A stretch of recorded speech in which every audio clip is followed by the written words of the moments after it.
may be familiar with the Chinese company BAIC, which owns a number of car-producing companies. I think one of the taxi companies that produces taxis is owned by them, but they were also interested in indicating about 63 million, but Infinity Max was a preferred purchaser, hence the agreement was going on with them.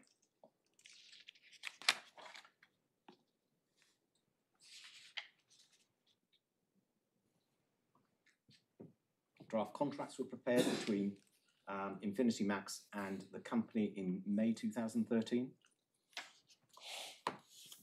That's despite the fact that there's uncertainty over lines 4 to 6 as to the timescale, as to when they would be available. So by June 2013, matters were progressing quite satisfactorily, and even though Infinity Max were aware of the fact that lines 4 to 6 were delayed, and that there was an issue of the intellectual property rights over the ultimate engine that was produced, and therefore some alterations would have to be done to make sure it didn't breach BMW's rights. Because BMW would never, it would appear from the documentation, keen that this machinery went and was used by somebody else to produce an engine. In July of 2013, and if I can take you to paragraph 46 of the judgment at page 88 of the core bundle.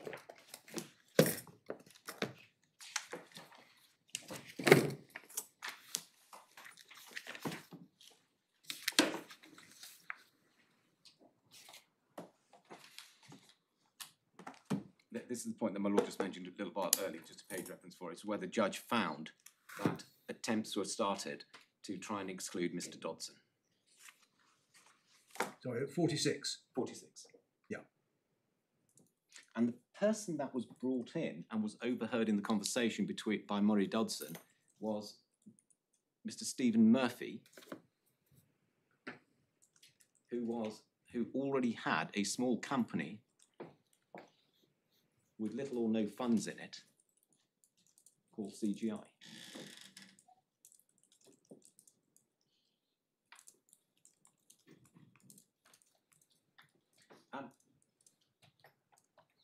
Lord, may I take you to one other document on the exclusion point? It's at supplemental bundle tab 4, page 31.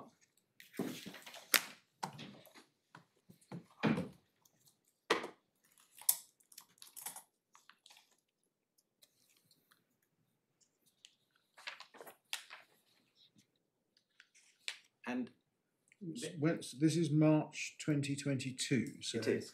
You'll see there, this is the note that the respondents, now appellants, put before the judge for following a disclosure guidance hearing. Before the trial judge? No. March 22, I think, was Judge Cook. Judge Cook, right. I'm sorry, I'm reminded it was Jack. It was Recorder Jack. At the trial or in some interim hearing? Interim hearing. Yeah. Yes.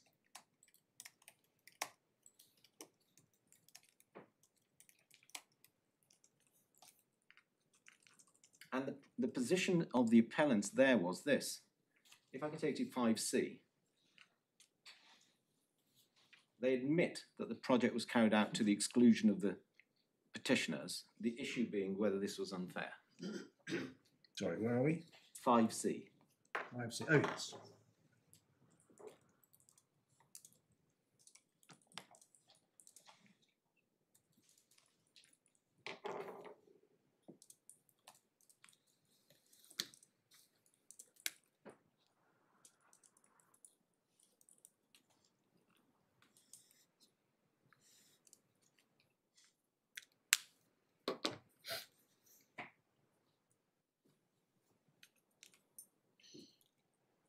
Lord, the judge also noted that, although albeit a letter before action was sent by Infinity Max on the 19th of September 2013, Infinity Max, especially through their solicitor at Rosenblatt, were very aggressive negotiators. And one has to see the context of this letter One has to see this letter in the context of all the correspondence that was going on. So you'd have a letter before action here, and you'd also have an additional letter saying that, but we still want to buy the project. What they were trying to do was to push it along as much as possible, having agreed the price. And so that is why the judge came to the conclusion, and I say he was rightly entitled to come to the conclusion, that albeit that this lengthy letter before action was drafted and sent, it was always the intention of Infinity Max to pursue the project, to purchase the lines, and to use them for the production of an engine in China.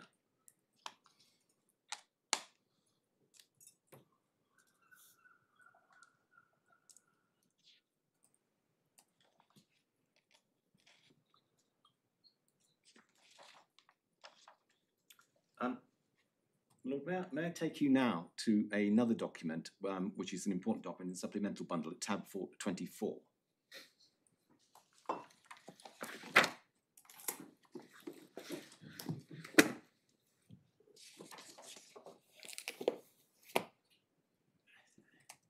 This is a document that was put together by Mr. Shield, one of the shareholders and the owner of SES. Yes, I think the judge says this was discussed between them, wasn't it? Yes.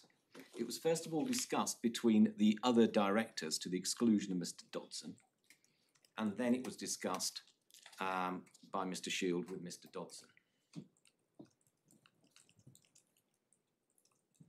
Now this is well before the expiry of the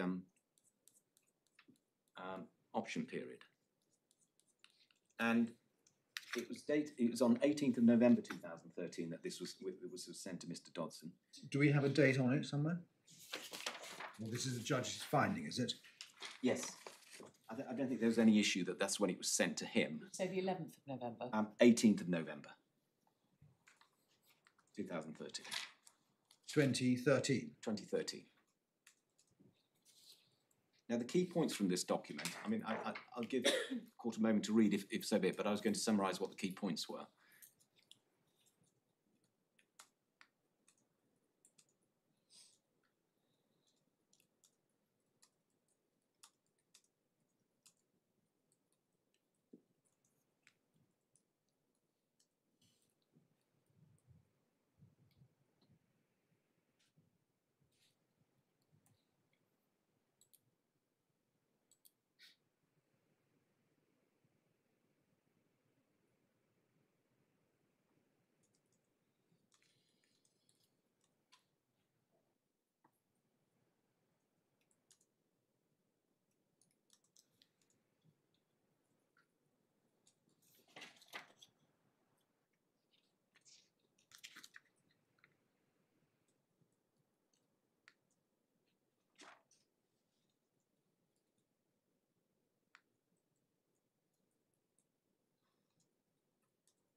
This is set out nearly in full in the judgment.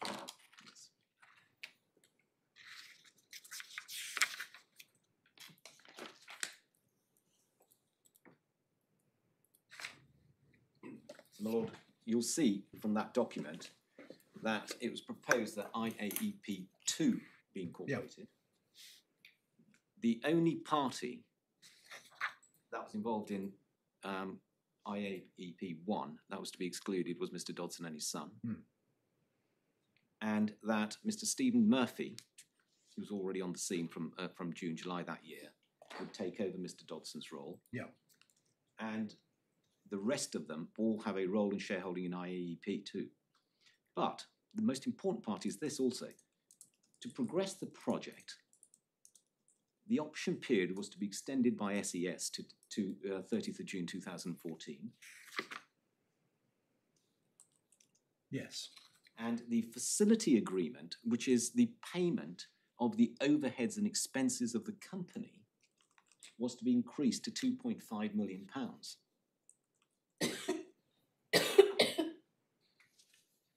Yeah. So where you were told yesterday by October 2013, this company was dead. It wasn't. The company was incorporated as a new co with no capital other than the loan from SES. And Mr. Shield and the other shareholders were aware that the only way that the company could operate was through the money that was loaned to it. And eventually those loans would be recouped when the project came to fruition. And here... But wait a minute, the proposal is to give the option and the facility to IAP2, Yes. not the company we are concerned with. Yes, because there was a difficulty in getting rid of Mr. Dodson. Yeah. And Mr. Shield was to have a controlling interest in IAP, or his company was to have a controlling interest in the new company. Yes. And which is rather different from the company structure of this company. I agree, but my point is this, that this proposal was that IAEP2 is incorporated to do that, and hence the reference by the judge to an increased shareholding that Mr. Shield would have in CGI, I say was an error, because what he meant was that he was going to have an increased shareholding in IAEP2. Yeah. But when we come to January of 2014, the intention is also, and I'll take you that in a moment, that if we can they could get rid of Mr. Dodson, then IAEP1 would continue. This was a precursor. This was an attempt to deal with it very swiftly, i.e. Mr. Dodson out, and we'll carry on. Doesn't happen, hence they had to take further action in January of the next year.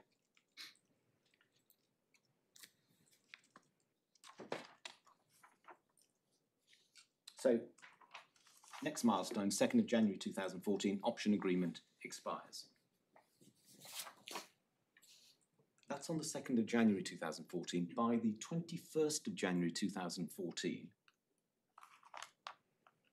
SES enters into a new confidentiality agreement with Infinity Max. Sorry, new confidentiality agreement with Infinity Max. And all the discussions regarding the project are continuing between all the appellants to the exclusion of Mr. Dodson. And when I say exclusion of Mr. Dodson, I include his son also. Lord, if I may take you to support the point I've just made about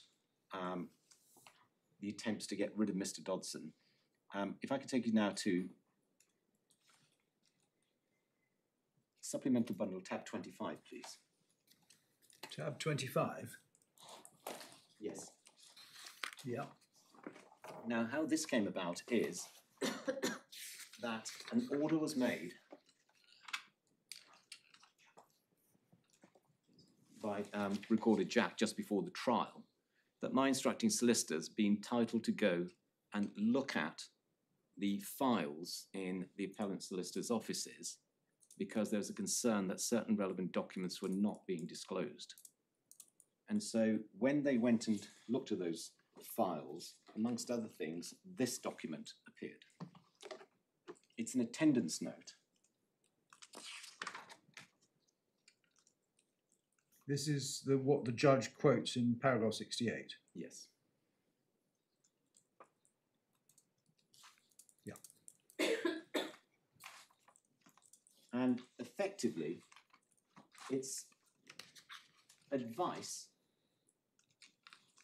as to whether or not they can get rid of a shareholder. Yes.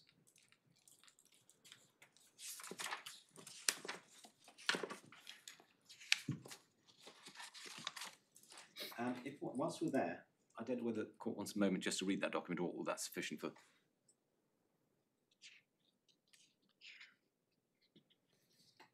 Well, I think the judge adequately summarises it, doesn't He he, in does. 68 and 69? Yes, they were advised that they couldn't just remove Mr. Dodson as a shareholder. So that creates a problem for them. Now, whilst that is going on, if we turn to tab 26,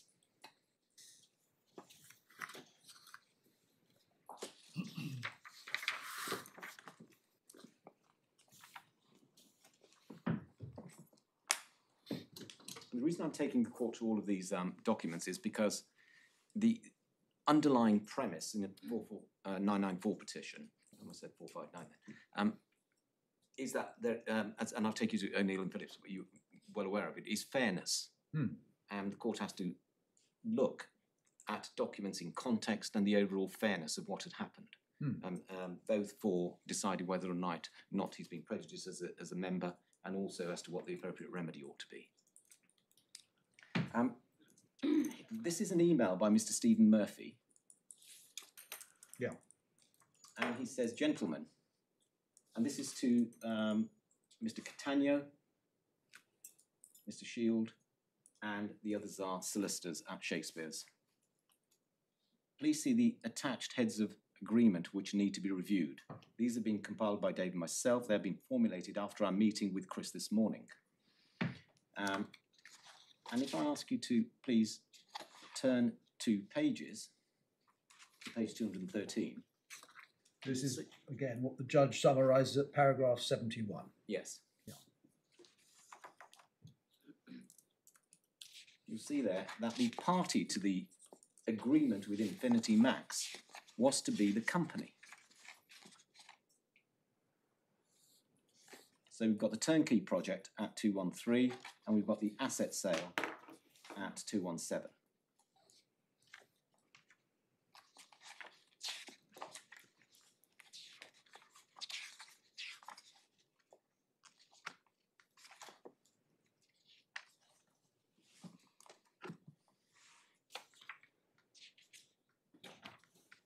So even after the expiry of the option agreement, and despite Project Provaria not gaining any traction in that they weren't able to persuade Mr. Dodson to exit, having been advised that there was no legal way of depriving Mr. Dodson of his shares in the company, the project a month later was still envisaged by the appellants to be carried out. So you say that even though the company couldn't have acquired the lines, it was still able to perform the services listed in paragraph 1 of these heads of terms, which were the turnkey element of the overall project. And I say later in my skeleton that one can't forget that there is a marriage element between the sale of the lines as assets and the ability to be able to provide them and put the lines together to produce an engine. Without the engineering aspect of the contract, they are just scrap machinery. And there is no way in the world that Infinity Max or anybody else would be prepared to pay nearly £60 million for just scrap machinery, which was purchased for, I think, about 4 or 5 million euros.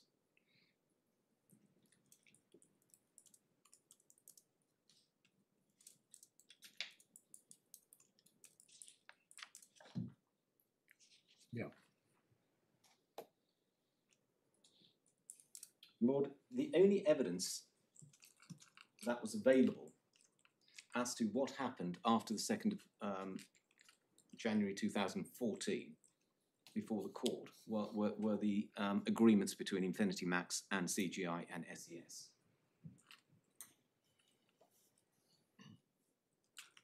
The appellants chose not to give put forward any evidence as to how far the contract went, whether it succeeded, whether it didn't, how much money was made, or how much money was lost. So Mr. Dodson found himself pursuing a petition and knowing that agreements had been entered into with Infinity Max, knowing that the technical library had been taken off the company for no consideration, and also the developing business opportunity that the company was incorporated for, having been diverted to CGI, knowing that 58 million was the price that he'd put together and worked out what a profitable contract would be. But we knew little or nothing more than that. And they were not prepared to give us a sight of any of those documents. That is one of the reasons why the judge felt it was fair that to take the 28th, or I think it's the 28th of April 2015, as a date of valuation.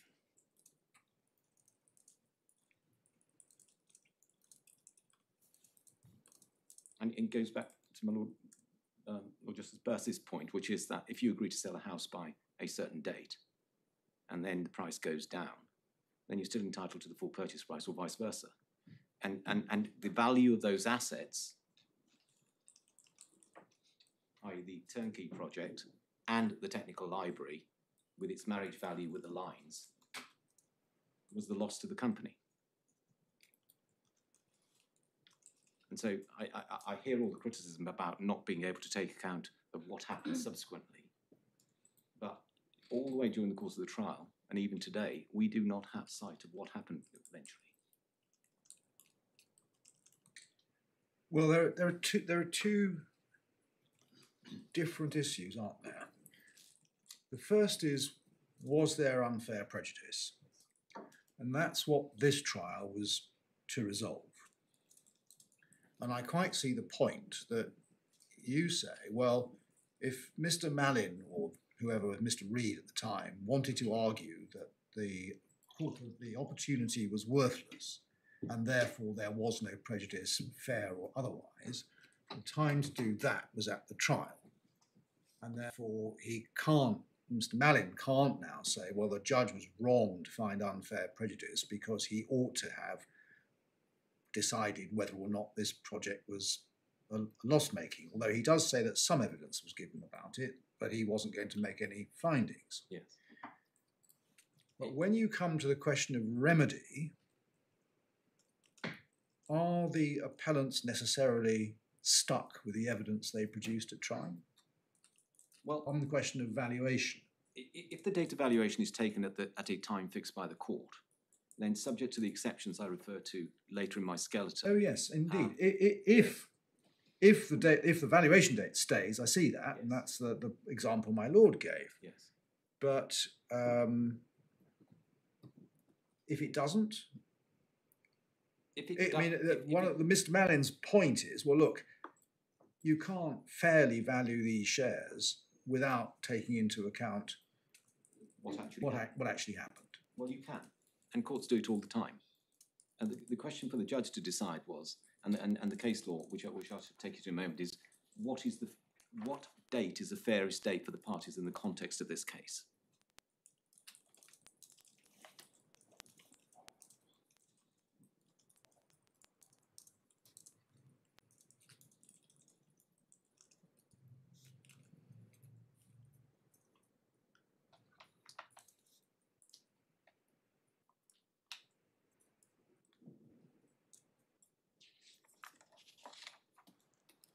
Yes.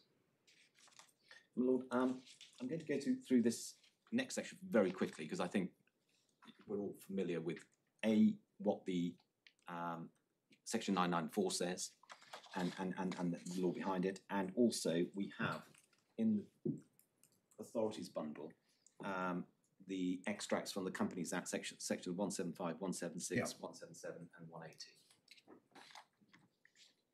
180. The only ones I want to highlight is section 175, subparagraph 2, which my Lord has already mentioned yesterday, which is that amplifies the duty by stating it applies in particular to the exploitation of any property or information or opportunity, whether or not the company could take advantage of such property, information or opportunity.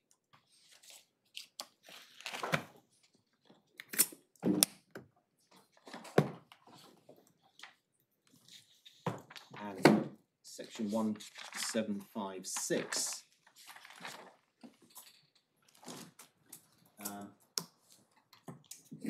if the opportunity is to be taken by other directors. Sorry, I better get the sections in front of me.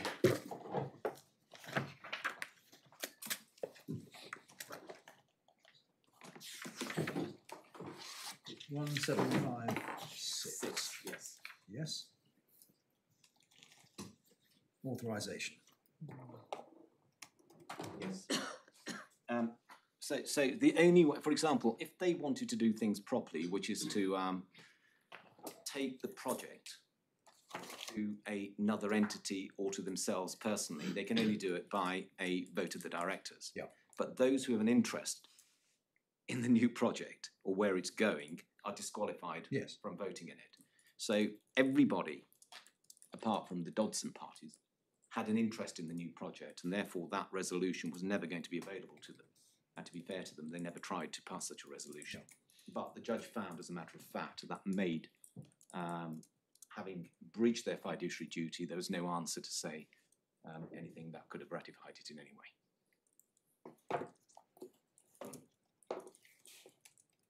So, at trial, the judge found that we'd been unfairly prejudiced in two material ways. Firstly, the diversion of the turnkey project, and secondly, the transfer of the technical library to a third party. One point I forgot to mention, that you've seen documents which go to support that whichever company was used for the turnkey part of the project, there will be some funding which would come from SES, which is consistent with the contractual requirements also, I say. CGI itself had no funds.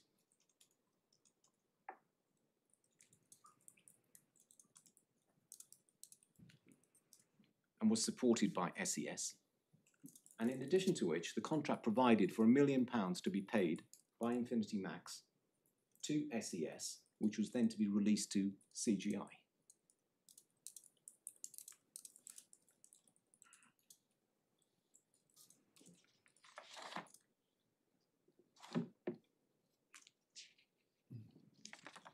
So we've got you in the contract, the sale contract of the lines between SES and Infinity Max. That's what the contract you're talking about. Yes. The CGI contract is quite odd because the lines are owned by SES, and we can go to that contract in a moment, but the CGI contract provides for all the risk in delivering the lines is on CGI.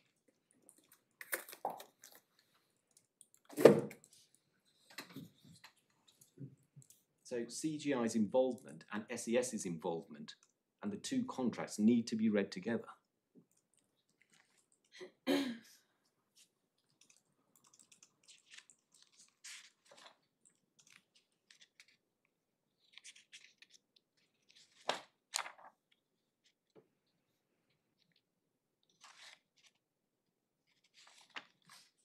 Lord, I'm going to come back to the technical library in greater detail. Just tell me, where's this particular point going? SES was under no further obligation to finance our company, was it? Shareholders' agreement seemed to make that quite clear. I agree, but the intention was to finance the company at least until February 2014, after the expiry of the contract. Well, on the Project Bavaria. No, not only on Project Bavaria, in, for example, the heads of terms that were being negotiated with Infinity Max, which included the company to provide the turnkey project at that stage. And at the same time, advice is being taken, because their case is that once the option agreement had expired, that was the end of it. It wasn't the end of it. It's quite clear that the appellants themselves wanted to continue the turnkey aspect of the project, wanted to continue for IAEP to provide that. And what happens is that when you can't get rid of a shareholder, you try and take some other course of action. Now, you may say, but there was no obligation on SES to pay any money into IAEP.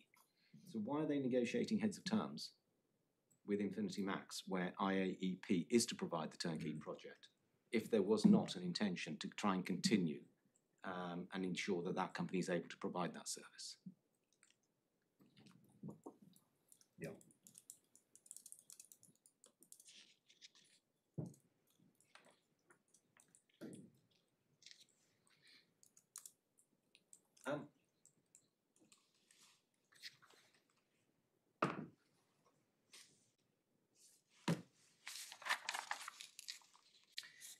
The turnkey project, may I take you to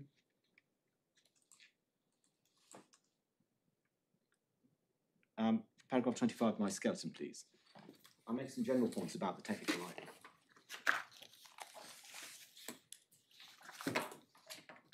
My general submission is that there is no way, in my respectful submission, the judge was absolutely right in determining that the technical library that he was talking about, which is effectively lines 1 to 3, were both the shop floor copy and the master archive were owned by the company.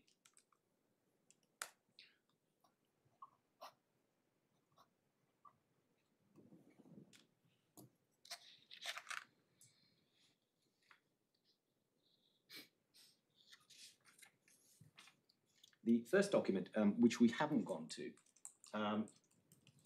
is at tab 5 of the supplemental bundle.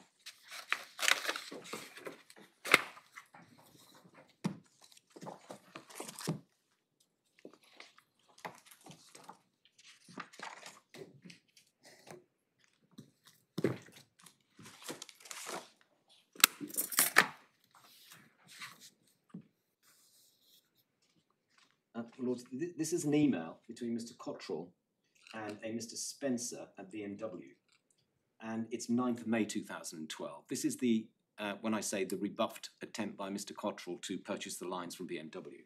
Yeah. And if one turns over in bold letters, this is how angry Mr. Cottrell, I think, was that he wasn't able to conclude the deal. He said, it was at this meeting BMW policy changed and a decision was made because of the time factor of the equipment would have to be scrapped out in the belief that it would be removed within a short time frame. So he himself knew that BMW's intention was to scrap the machines.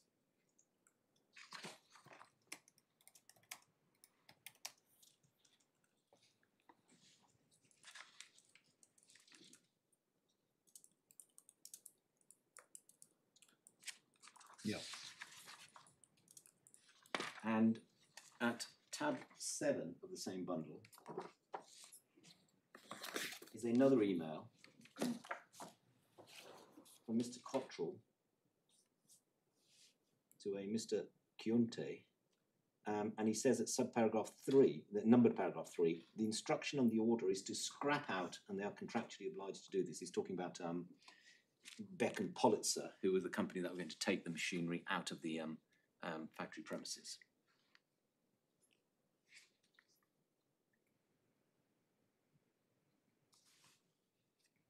Yes. My Lord, at core bundle, tab 7, in the judgment, page 113 to 114,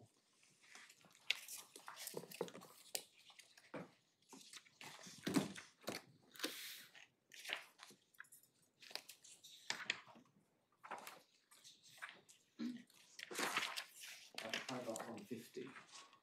It's a paragraph you've seen previously. It's where the judge quotes Mr. Collins' evidence. Sorry, paragraph number? 150. 150. Right at the bottom of the page. Thank you. And the reason Mr. Collins was put forward as a witness was because he was the expert on the lines, according to the appellants. That was his job, was to make sure that all the technical information in respect of the lines was collated and was sufficient to be able to provide a turnkey project. And it was Mr. Collins himself who said, and he quotes at the end of the quoted paragraph, there were some holes in the library, and that's why I was pleased with Mr. Dodson being able to have permission to collect the manuals on behalf of IAEP. He was quite clear in his evidence that the manuals that were being collected had nothing to do with SES's ownership of the machinery, even though he was a respondent to this petition.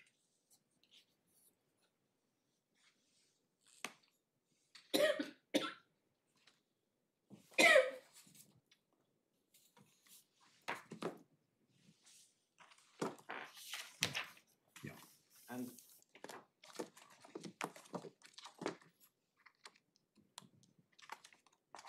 if I could take you back to the supplemental bundle, please.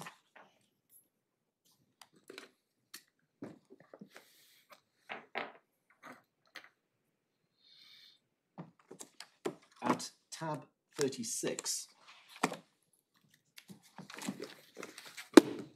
we've got Mr. Collins who thought that the machinery, sorry, This is transcript. it is, and tab 36 is not quite clear from the index, is part of Mr. Shields' evidence.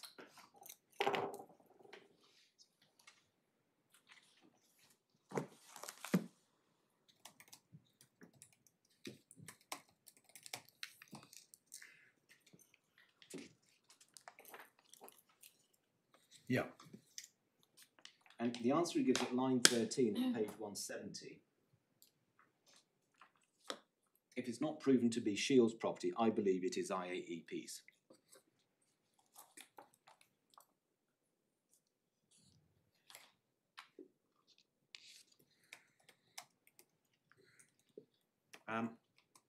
There is also a suggestion, whilst we're here on this document, might as well deal with this point in the appellant submissions, that not all the appellants were involved in CGI.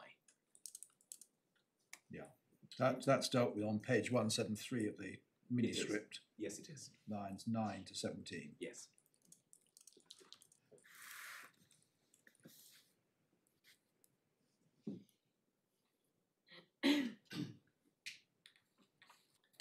And there's some elements of that over the page, which is Mr. Cottrell's evidence as well. This is what? This is tab 37. Tab 37 is Mr. Cottrell. That's Mr. Cottrell, Yes. right.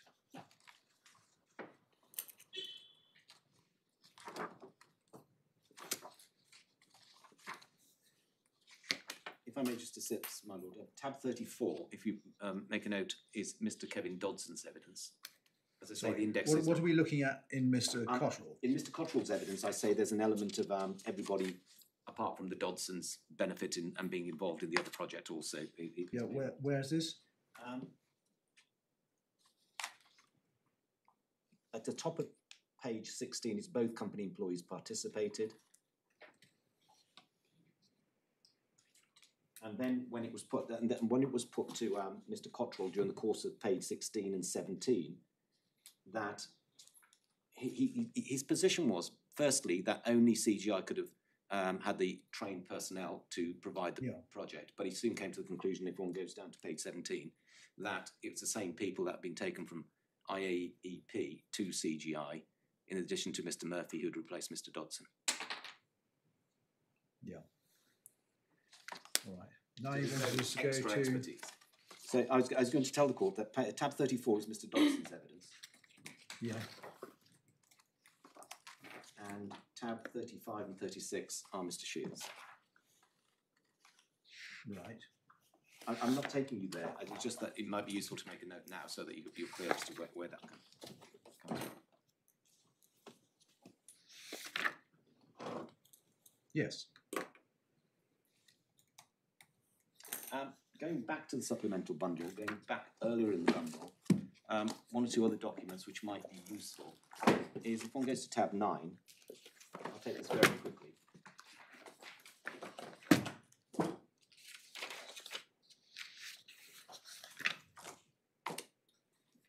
We have Stuckenberger's confirmation that Pegasus has the right to sell to a third party.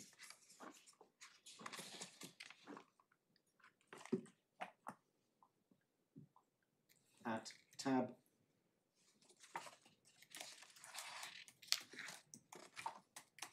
11, we have Pegasus invoice dated the 28th of August, so this would have been line 1 to SES. And towards the bottom of the page, the Lord will see under the heading amounts must be paid promptly, it says all machines have been sold as is, where it is no guarantee. This is all consistent with a scrap sale.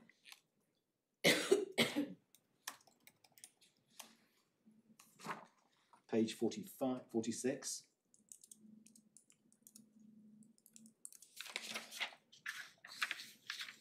Clearer.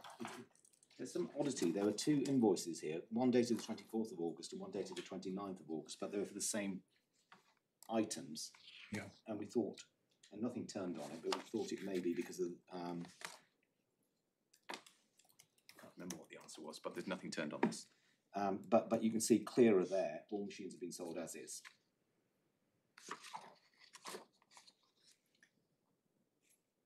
Beck and Politzer, who were the company that were employed to take the machinery out of the premises, is at tab 47. Sorry, page 47, tab 13.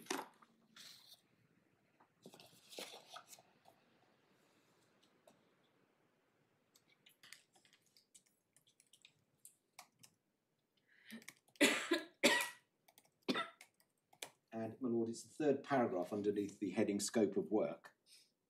It says, please note that as BMW are decommissioning all machines, they may remove certain components and the time frame allowed for the removal of the machines being based against a disposal procedure, as they have not sold the equipment with the assumption that it will be reused in its current form.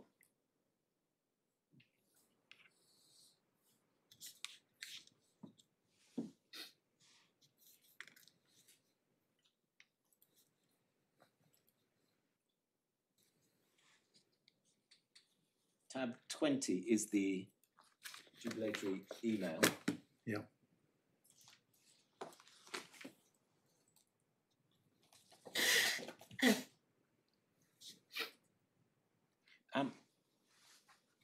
My lord,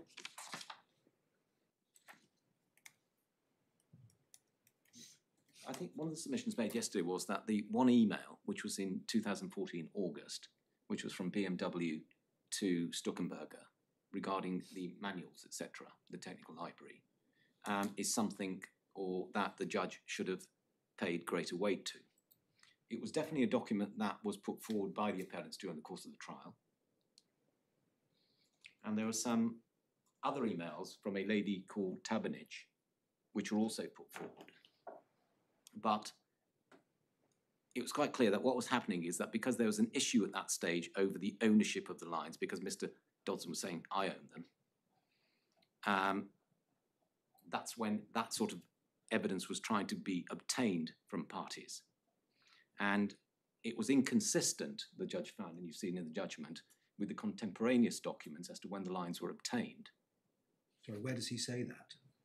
I mean, it's implicit in his finding, but where does he? I mean, I think Mr. Mallin's point is he didn't deal with this. He didn't say I reject all this as being inconsistent with contemporaneous evidence. He just didn't deal with it, unless you show us that he did. At 148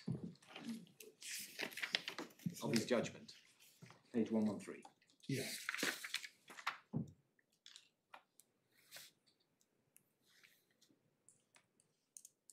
He was dealing with the proposition that SES owned the technical library. Because at 147 he says, Mr. Shields suggested in his evidence that it was well understood in the industry that property of the technical library would pass. There's no real need to spell it out. Further, obtaining possession of the technical libraries was necessary to give business efficacy to the sale of the machines, since otherwise they could not have been reinstalled, save at disproportionate expense. He said, and Mr. Shields himself accepted, either SES owned the lines or it was the company. And so he says in that context, I do not accept this. And then he sets out his reasoning, which is some of the points that I've already taken you to, as to why he didn't accept that SES had title in the technical library, with the only alternative being that the company, which Mr. Collins, the company's, the appellant's own witness confirmed, that was his understanding also.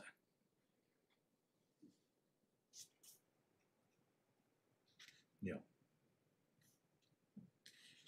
Now, it may not be a perfect judgment in that it's actually spelt out, but it's quite clear, in my respectful submission, from reading those paragraphs as to what the point was that he was addressing when he rejected SES's claim to have title in the technical library.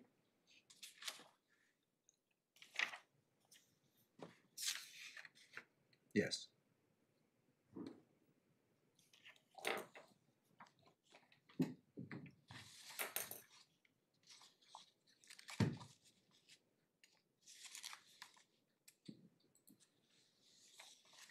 So that's all I want to say about the general background, because context is important in this case, as the authorities have said, and so that the court is aware as to what has happened. I'm now going to deal with the various grounds of appeal, if I deal with quasi-partnership first. And if I can take you to paragraph 31 of my skeleton, please. And again, it may be that we can do this fairly quickly, because some of the authorities I refer to there are well familiar with the court, and they're in the authorities bundle. Yeah.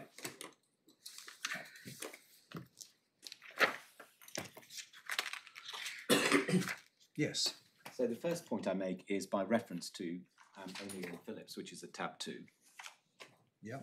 I don't propose to take the court to the actual judgment, but the first two paragraphs, the two paragraphs in the main paragraph on A and B are taken from pages 1098D and 1098G. Yep. Which is that it's Lord Hoffman who held that fairness was the criterion by which the court had to determine whether it had jurisdiction to grant relief. No issue there. Fairness depending for its content on the context in which it had to be applied. Concept of fairness had been adapted to enable the court to do what was just and equitable and to depart from technical considerations of legal right. It's capable of application to a large number of different situations, and two important factors: the terms of association of the company contained normally in the company's articles and collateral agreements between the shareholders. But it doesn't have to be just those two documents. They don't? Doesn't have to be just those two documents. No. So here, for example, we have the shareholders' agreement, which sets out quite clearly what the obligations between the parties to that agreement were, and is more analogous to a partnership, in my respectful submission, than a normal shareholders' agreement would be.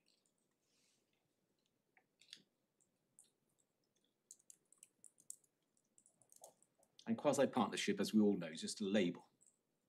It is effectively whether or not the strict legal rights are constrained by the equitable rights between the parties.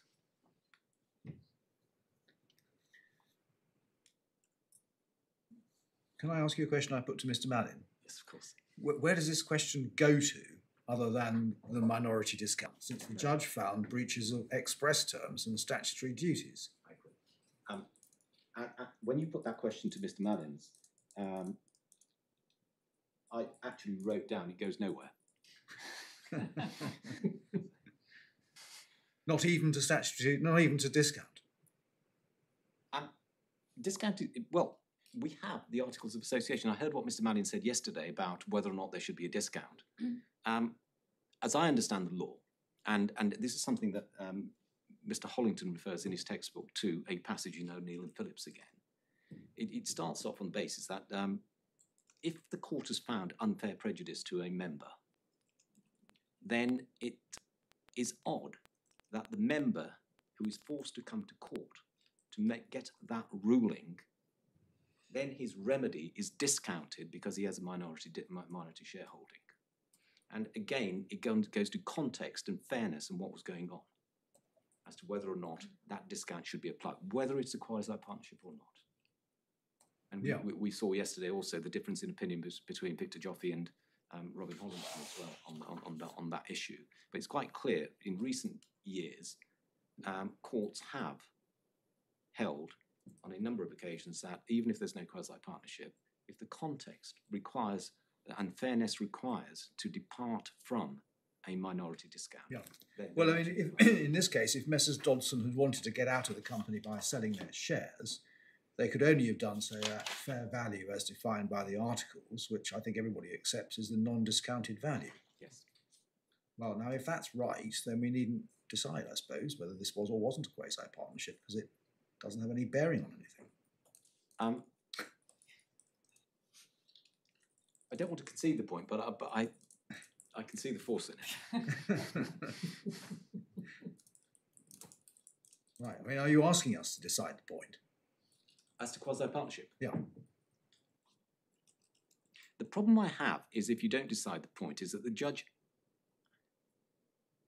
I think we haven't actually looked at the second judgment. Well, his starting point for no discount is undoubtedly his finding of quasi-partnership, and I don't think he justifies it on any other basis. No, he doesn't. So it leaves it open. Right. So that's why I'm reluctant to concede the point. My lords, the test of unfairness is an objective and not a subjective one, as we all are familiar with, and that was stated by the judge in paragraph 97 of his judgment also, where he could see that, and I don't think there's an issue between us, between the parties there. And I did, at one stage, think about bringing Rebovey Hotels and Renoble, but we took it out of the authorities list because there's no issue between us as to that is the way that it ought to be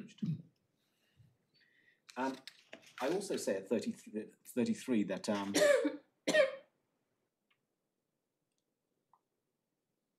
that the test of unfairness, keeping promises, honouring agreements, and the requirement of directors to exercise properly their fiduciary powers are significant factors.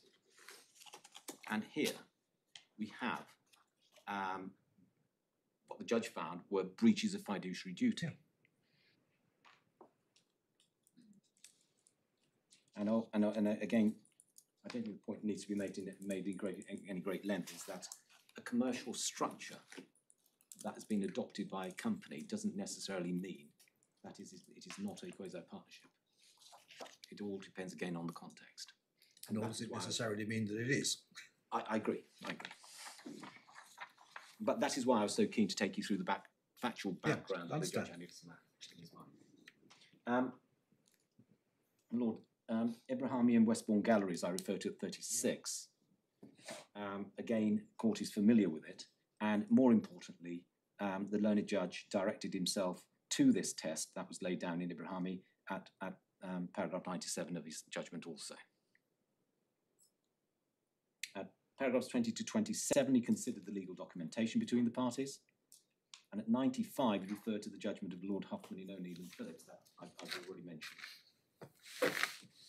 And my lord will have seen that he quoted Hollington on shareholders' rights, in particular paragraph 701. And it's, from memory, I think it was subparagraph 6, 5 and 6 that he referred to in his judgment.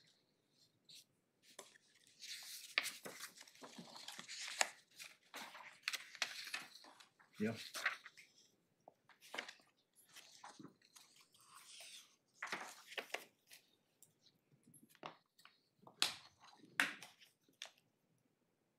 And in subparagraph 7 in Hollington's book, there are a number of criteria that it refers to: an association formed or continued on the basis of a personal relationship involving mutual confidence.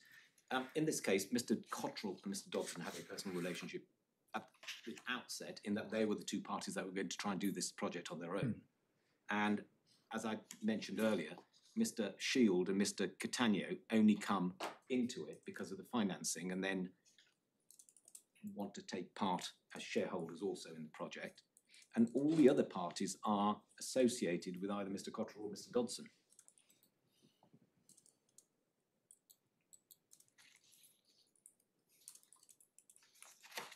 At subparagraph 2 in that passage from Hollington, who refers to the participation in the conduct of the business, the judge records in his judgment the role that each party, the shareholder, was to play in the business. And then subparagraph 3 is the restriction upon the transfer of the members' interest in the company.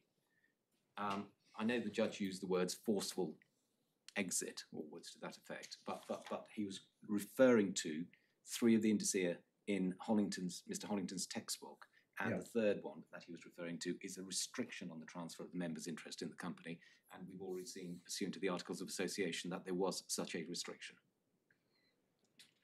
Well, the reason that Mr. Hollington emphasises that is the consequence. He cannot take out his stake and go elsewhere. Yes. Whereas that would be possible under the articles of this company. It would be possible, but improbable, as my lord noted yesterday, in that... well, I understand that, but that's going to be true of any minority shareholder in a small company.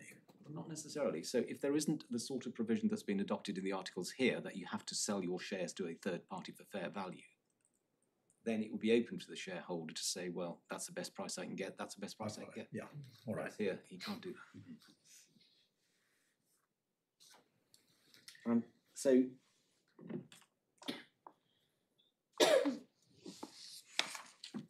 I remind the court that at paragraphs 153 to 163, the judge sets out the reasoning why he considered it was a quasi-partnership. Yes. And that is his judgment applying the legal principles and having heard all the evidence and considering the documents. Yeah. And I say he was perfectly entitled to conclude that the company was a quasi-partnership in these circumstances, and therefore, unless this court is saying that there was not a conclusion that he could have come to on the evidence before him, in my respectful submission, it was a perfectly proper exercise of his discretion. Yes.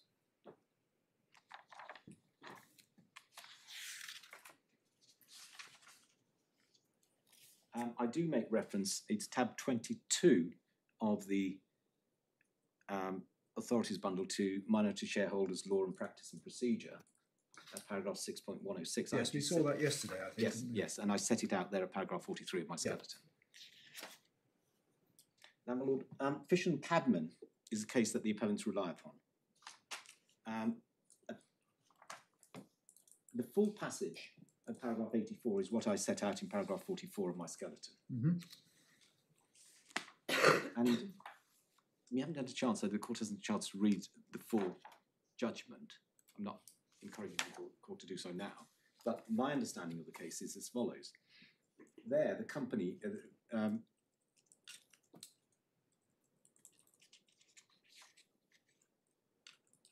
sorry, before I go on there, I misread my own note. Here, the judge found that the quasi-partnership didn't arise out of the Articles of Association, but the rights and obligations set out in the shareholders' agreement. It's a point I've made already, which is that it's not restricted to those documents. And you can see the relationship as a whole.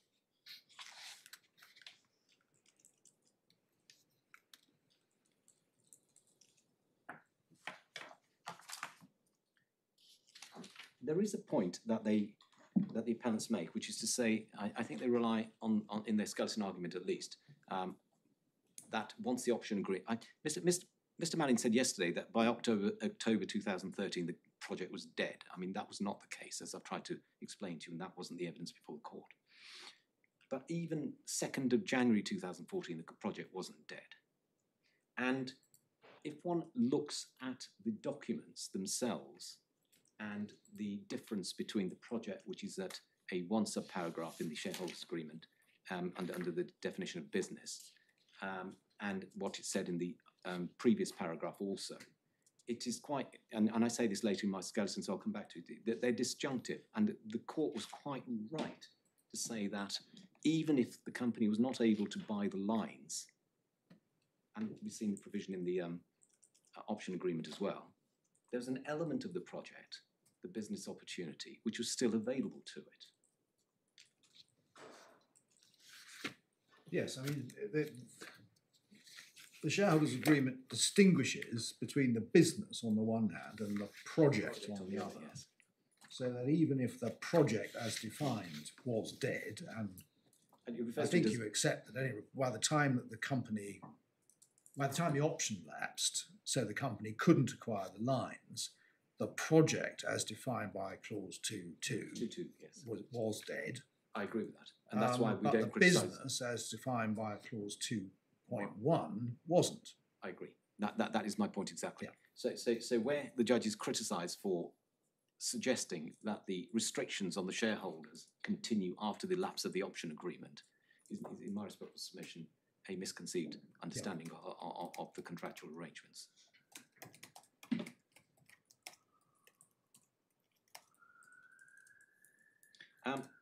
Good faith clauses I address at paragraph 50. And where I refer to Faulkner and Volley, it's the same case, compound photonics. This is the tab 19 of the bundle.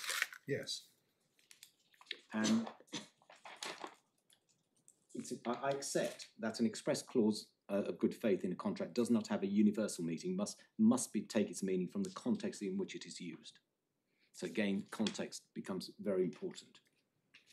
In that case, the duty of good faith was found by the judge by reference to, in this case, the duty of good faith was found by the judge by reference to the documents and the manner in which he set out the factual background to the project. And then I go through in certain subparagraphs as to what that was.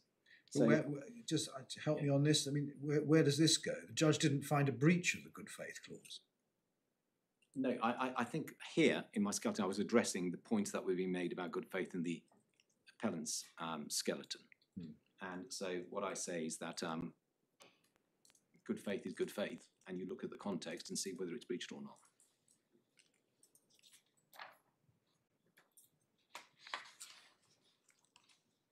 At 53, I make the point that we've just discussed, my lord, which is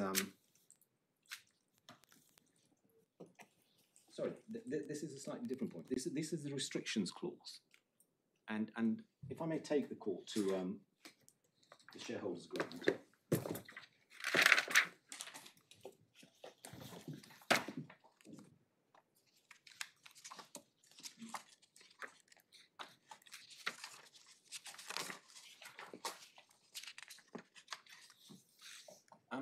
there was a construction put on this by the appellants, which my lord and my lady may recall in the appellant skeleton argument, which is effectively that because there is reference to shareholders in paragraph 7.1. Does my lord have that? It's page 56 of the supplemental bundle.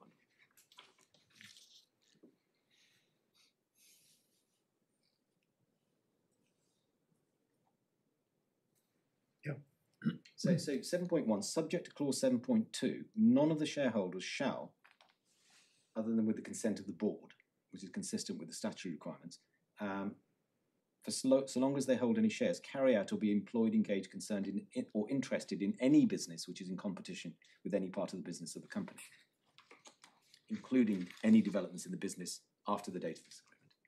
Now, that's the restriction. SES is a party to this agreement, but it's not a shareholder. So what the drafter has done here is to bring SES specifically back into this restriction by clause 7.3. And it says the undertaking in this clause, and what I say is that this clause is a reference to 7.1. Are given by each shareholder and shield to all of the parties and apply to actions carried out by each party or any of its subsidiaries, etc. The only exception, why I say it applies only to 7.1 is because 7.2 of this clause is simply a carve-out for the two companies that Mr. Cottrell and Mr. Dodson were running, who were providing services to the main company, effectively, and in relation to the project. But you do have to read 7.1 rather creatively, don't you? In order to arrive at that result. I mean, suppose it hadn't said the shareholders. Suppose it had named them. Yes. And let's just take Mr. Dodson as an example. Subject to clause 7.2, Mr. Dodson shall not, etc., etc. And then you look at 7.3 and it says Shield gives this undertaking. So Shield's undertaking is Mr. Dodson won't do certain things. You've got to change 7.1, haven't you? I understand the point. I mean, you may be right that we should read shareholders in the light of the heading to the clause, which yes.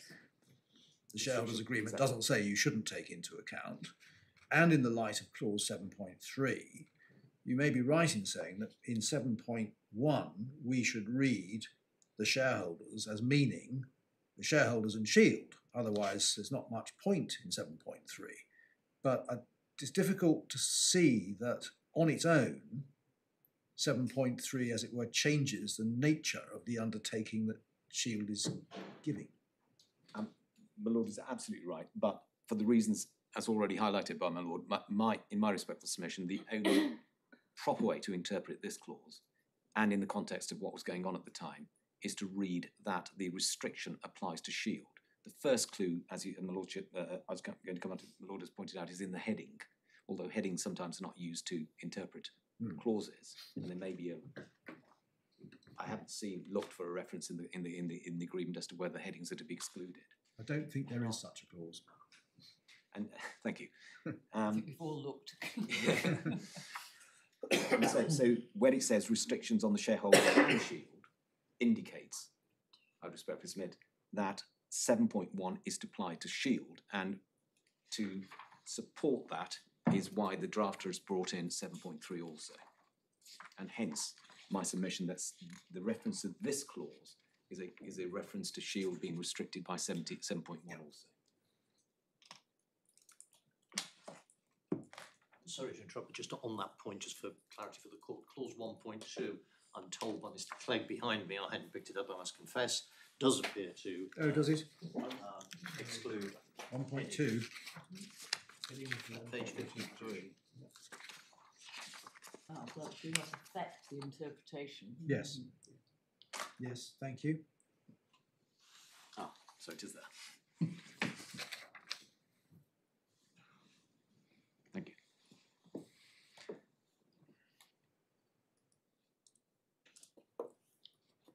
Right.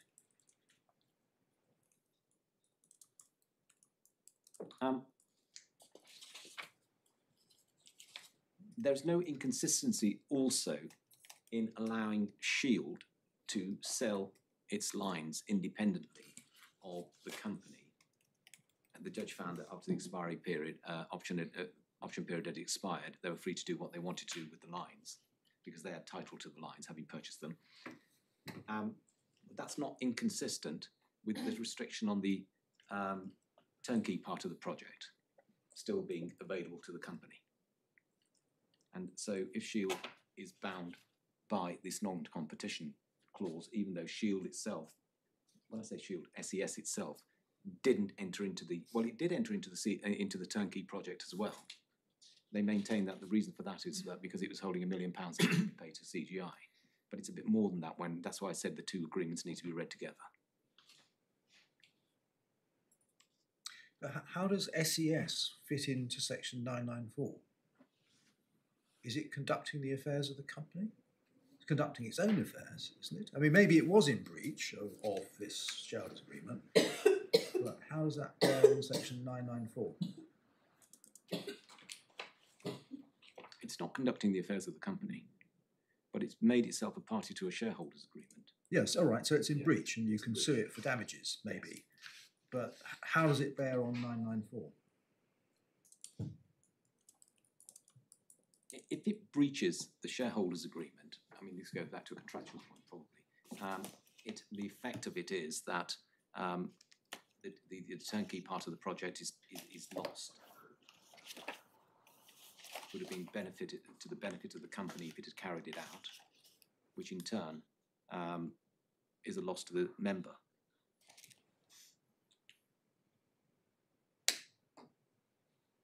I think you had a discussion similar to this yesterday with Mr. Mullins. Wouldn't you have to find that SES was conducting the affairs of the company, of IAEP, in order to reach that conclusion? Well, it's possible to have individuals who control companies who are fellow shareholders to use a third-party conduit or a company to affect the affairs of the company. Right. So for example, here, Mr. Shield is effectively SES. He's also a shareholder in the company.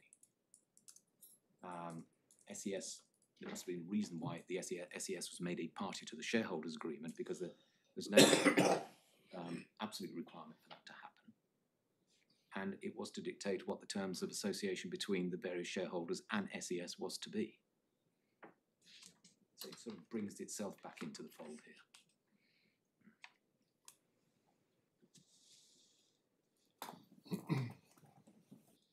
And I think the point, Shield being able to, the point I was making about Shield, SES being able to sell the lines after the 2nd of January 2014 is not inconsistent with paragraph 7 of the shareholders agreement. Yeah. Paragraph 54, my lord, I think we've dealt with clause 2.3 of the shareholders agreement a number of times. I don't propose to go over it again. And then we get to the entire agreement clause. Yes. My first point is that the entire agreement clause, again, has to be read in the context of the company's dealing. And I referred again to a passage in O'Neill and Phillips at 1098H at the footnote at the bottom, where Lord Hoffman said one of the traditional roles of equity as a separate jurisdiction was to restrain the exercise of strict legal rights in certain relationships, which he considered that this would be contrary to good faith. These principles have appropriate modifications being carried over into company law. The passage that the appellants rely upon is Mr. Hollington's passage at paragraph 39 of the appellant skeleton, that an entire agreement clause combined with no partnership clause usually, and I've underlined the word usually, negates the existence of a quasi-partnership. Now, I've tried to just see where that comes from, and he refers, Mr. Hollington does, to George and McCarthy, and that's at tab 15 of the authorities manual. But I've set out at paragraph 24 the only reference that I could find in relation to entire agreement clauses. Yeah. And it doesn't actually support the proposition that Mr. Hollington reaches. In addition to that, there is reference also to the UTB LLC and Sheffield United Limited case, where Mr. Justice Fancourt made a more comprehensive analysis and of an entire agreement clause, and I try to set out a subparagraph A and B, which is 173 of Mr. Justice Fancourt's judgment, where he said that an entire agreement clause negatives any other understanding between the parties relating to the affairs of the company and the rights and obligations of its shareholders between themselves. Secondly, where there is an entire agreement clause, equity will follow the law by recognising and not contradicting the legal effect of the express terms that the parties have agreed. So, as a general principle, I accept that an entire agreement clause can be problematic for the reasons as Mr. Justice Fancourt set out. In the UTB and Sheffield United case, he found that there was no quasi-partnership. But if one looks at the facts of that case... I think what he said was even if there was, it couldn't have survived the... I may be confusing it with Edwardian, but in one of the two he said, well, even if there was such an understanding, it couldn't survive the entire agreement clause.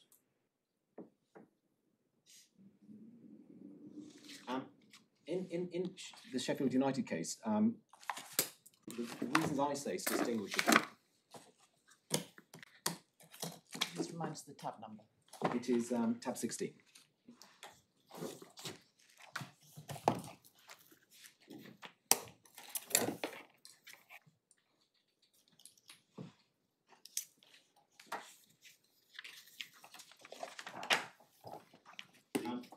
Survive reference, just for clarity, was in fact Ray Edwardian at para 157, I think.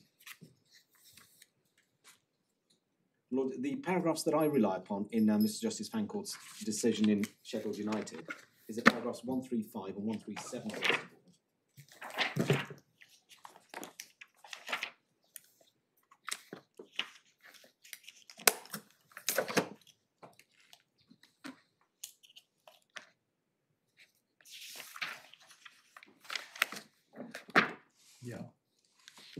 Where he found that the shareholders' agreement did not contain a good faith clause, and one could not be implied.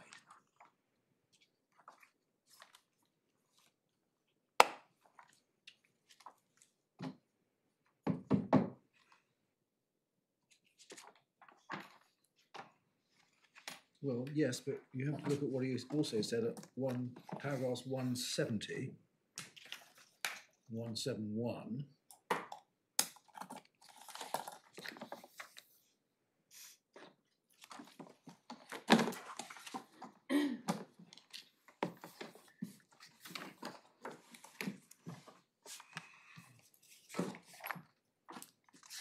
And then 173.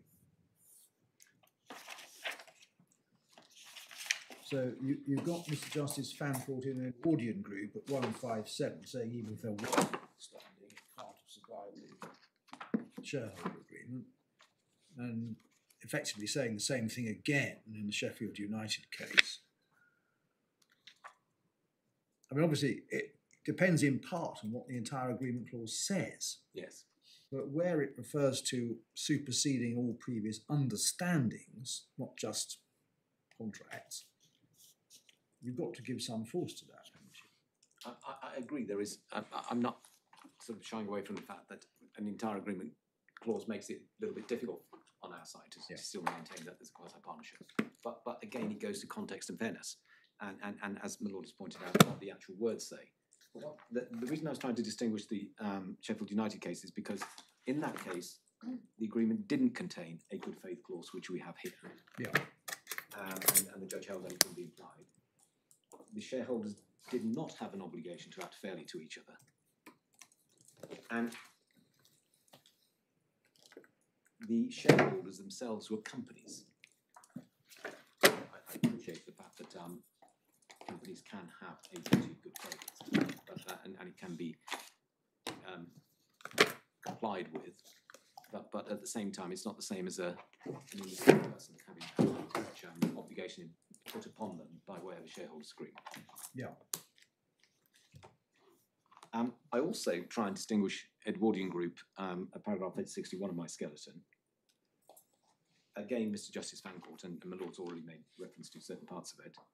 Now, there, the petitioners argued that there was a pre-existing understanding prior to the shareholders agreement that the shareholders could participate in management. And they argued that the understanding continued after entering into the shareholders agreement, that such a relationship was a quasi-partnership. But in Edwardian Group, as my Lord may have noted, the express terms of the shareholders agreement did not give them the right to participate in the management of the company, apart from one party only. And so it was difficult to find anything outside which would allow them to do so. Yeah. And going back to the point that my Lord made as to it depends on what the shareholders agreement says, he also found, I say it's a paragraph 3, that the clause that the shareholders agreement took effect in substitution for all previous agreements, arrangements, written, oral or implied between the parties, and all such agreements were deemed to have been cancelled.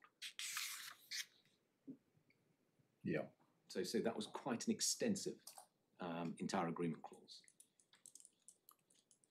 And it's because of that Mr. Justice Fancourt couldn't find that there were any equitable considerations which were inconsistent with the express terms of the shareholders agreement.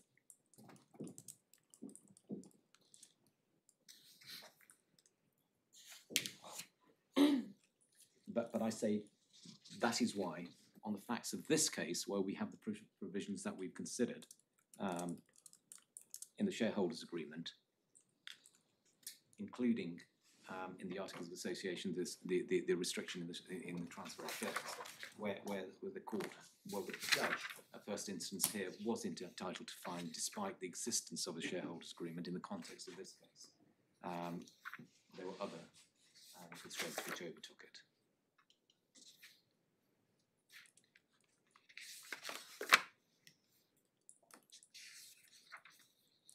Lord, I then addressed the good faith provisions that Mr. Mannings relies upon, and he relied on Compound Photonics Limited.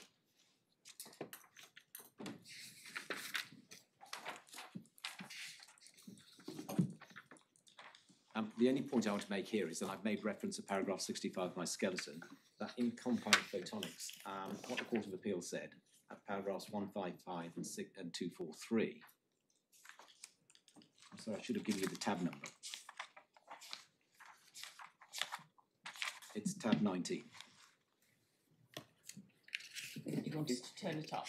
No, I think somebody disagrees with me that this is, I've accurately summarised what I read at paragraphs 155 and 243, that a good faith clause gives rise to a contractual core duty of honesty, but any further duties arising from the clause must be determined on the facts of each case. I go a little bit into at 66 to 68 as to what happened in that case. I'm not so sure it's so relevant for the purposes of this hearing, but it's there in any case for reference. Some Lords, Brooke Holmes Bista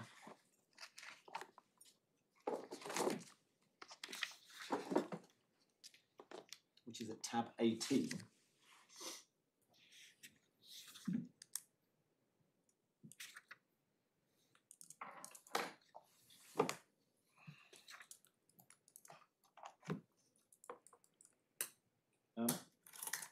Paragraph 97, it is said,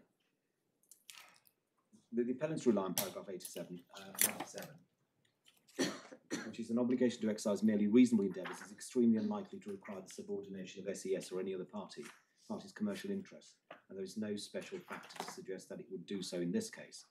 But if one goes to the whole of paragraph 97, it says this as well. The second type of endeavours clause is to use all reasonable endeavours. This is normally interpreted as requiring all reasonable paths or actions to be exhausted. In this respect, it may be said that there is little difference with such a clause and a duty to use best endeavours. Some best endeavours clauses might, however, be said to require, depending on their context, the sacrifice of some commercial interest on the part of the party, whereas an obligation to use all reasonable endeavours is probably less likely to do so. Ultimately, however, these characterizations do not tell the whole story, since the precise requirement will depend on the precise wording and context in which the wording arises. So, even with all reasonable endeavours clauses, and I've highlighted this part, some subordination of commercial interests may be required. Now, that is important only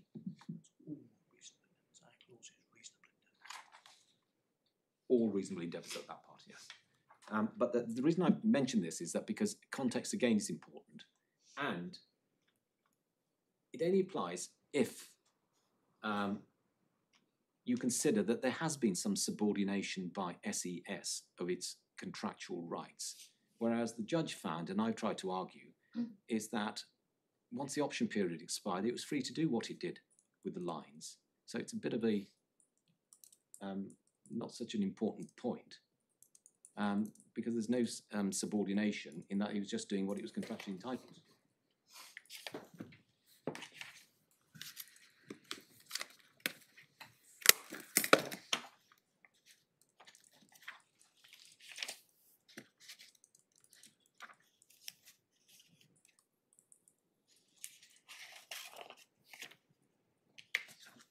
Yeah. I mean, isn't your point really that once the option had lapsed, the business as defined by the shareholders' agreement was still at least potentially in existence? And it doesn't really matter whether you say that using reasonable endeavours does or doesn't require subordination of your own interests. The fact is that nobody used any endeavours at all to get Yes. the company, Yes. get this company into the project. Yes. So I agree with that point entirely, but the point I was trying to address here was I think the appellant was trying to argue that it doesn't make any real commercial sense that SES would have to subordinate its commercial interests if it was caught by certain provisions after the expiry of the option well, agreement. the clause says what it says. Yes. And what I say is that nobody's trying to argue that the judge was wrong in saying that SES was entitled to do whatever it wanted with the lines after the expiry of the option agreement. Yeah, I mean, I think the only endeavours that one can see are Judge finds in paragraph 60 that on the 13th of December 2013, SES proposed an asset sale with Infinity Max, then retaining the company to complete the turnkey aspect, but that was before the option lapsed. And then, as you have shown us, Mr. Murphy drafted something, but that doesn't seem to have gone anywhere. Is there any evidence that went to Infinity Max, or was it just an internal? I think it was done with Infinity Max. It was some done with discussions, Infinity yes. Max, right. So, but then Mr. Murphy wasn't a party to the shareholders' agreement, so he didn't have this obligation. No. What is clear is that all parties still intended, that's the only point I was making there, to continue with IAEP, i.e. the company. Yeah. Even after the expiry of the option agreement. So the point that was being made by the appellants was that it was dead. It wasn't dead. Yeah. It was as dead as much as CGI was dead. I'm sorry to interrupt. Would you mind if I just say this simply, that what my learned friend was addressing was our submissions in the context of the impact of this clause on whether those are quasi-partnership or not. That's the whole context of this discussion. And so the question of subordination goes to the question of whether you're adopting a quasi-fiduciary type of obligation that would actually happen. Yes. That's a different question, and of course there are points on that. Yeah, all right.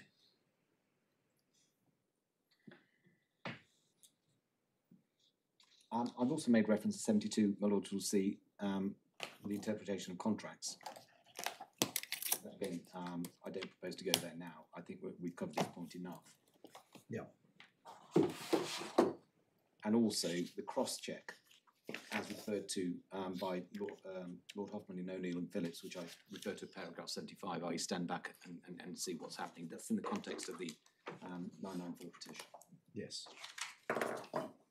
So, Lord, those are my submissions on quasi-partnership, which is effectively that the judge was perfectly entitled to come to the conclusion he came to, in the context of this case, Yeah. even with the existence of the entire agreement clause or and the other provisions of the shareholders' agreement. And in my respectful submission, I know he was criticised for perhaps not saying as much as he ought to have done on certain points in his judgment, but the effect of his judgment is still quite clear. Yeah.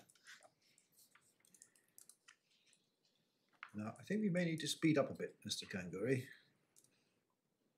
Yes. Diversion of the project then, ground 2. Yes.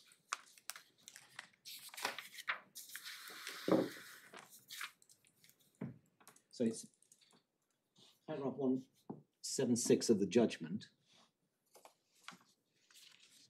The first point I make is that the appellant's submissions assumes that the turnkey project could not be separated from the sale of lines. And we've discussed that at great length, and you've heard what my position is on that. Yeah. That is it.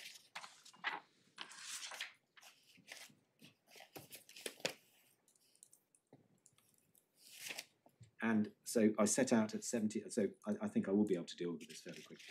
78, I deal with the paragraphs where the judge deals with this issue.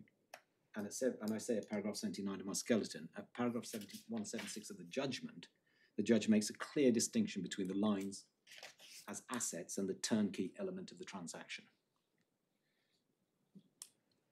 80, we know he made an error when he referred to the shareholding in CGI. I think that was a genuine error in the judgment, and perhaps ought to have been pointed out by those of us when we read the draft.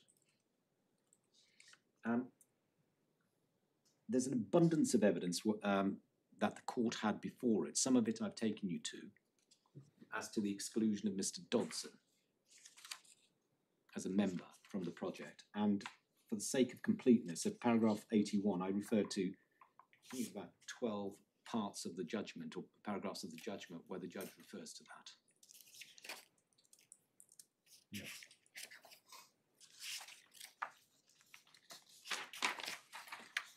We've got evidence of the appellants at trial having all benefited from the sale to IM, and those are the transcripts parts that I took you to earlier. You showed us those this morning, yeah.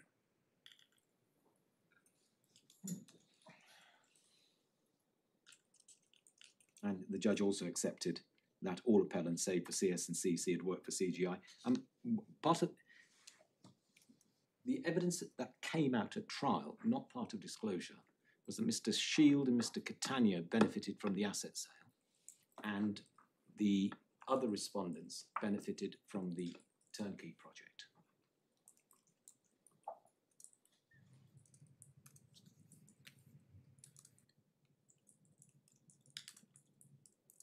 Well, Lord, I don't know whether it would be useful at this stage, I mean, by reference to looking at the clock, whether I take you to the agreement between Infinity Max and SES and the agreement between CGI and Infinity Max to show how the two...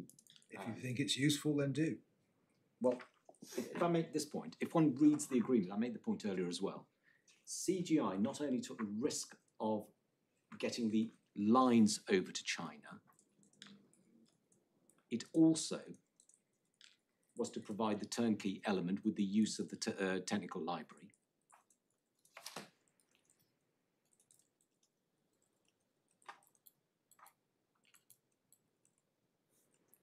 The agreement between Infinity Max and SES includes a sale of the technical library, which was everything that was in the Oldbury storage facility.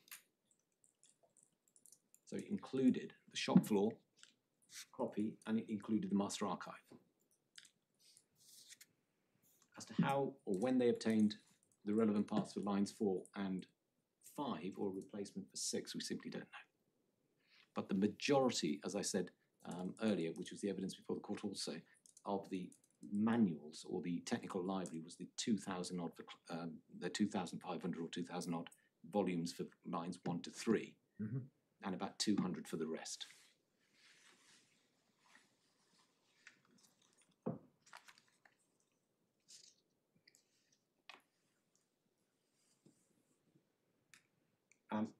as far as divergence is concerned, if you're with me that the technical library was the property of the company,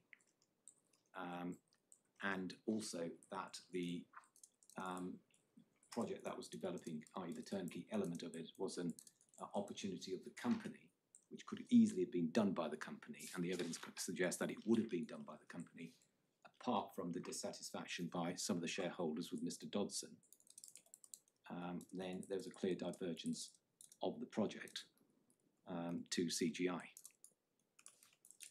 to the detriment of Mr. Dodson, and therefore, as a member, he was prejudiced by that action.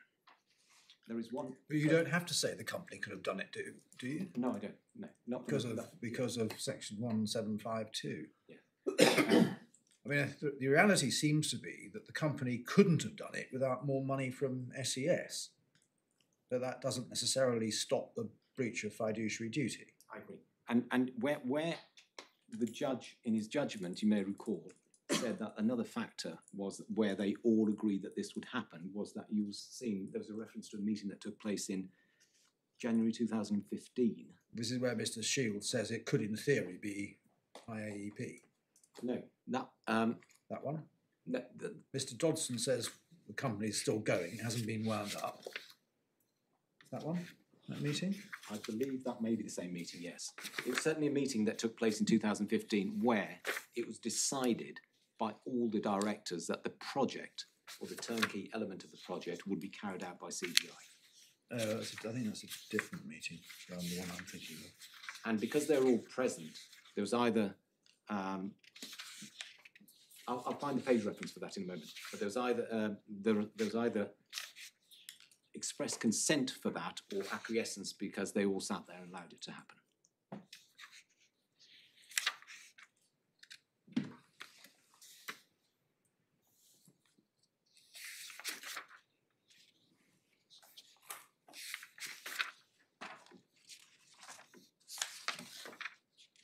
Now, I was thinking of the April 2014 meeting, which the judge deals with at 74 and 75. So this is now after the option has lapsed. And Mr. Shield says about a third of the way through the larger paragraph of the quotation from him. He says, if someone says, well, I think it should go through IAEP, it should go through where it should go through, that is the best solution for the project. Now, if in theory, yes, it could be IAEP, I've no personal issue with it and so forth. So There is that meeting. There is also an additional meeting in the following year, yeah, where the actual decision was made to let CGI enter into a contract with Infinity Max. that's paragraph 86, is it? It's 86, yes. So that's all of them, including Mr. Dodson. And Mr. Shield says that SES is going forward with the company other than IAEP.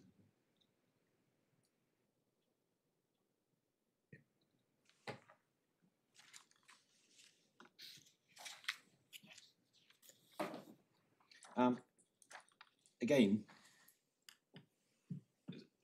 on ground 3, the breach of fiduciary duty, if the court is with me, that the judge was perfectly entitled to refer to the technical library as being property of the company, and the turnkey aspect of the project was also the company's project, then by that diversion and the use of the technical library for no consideration was a breach of fiduciary duty on the part of the other directors who are the appellants.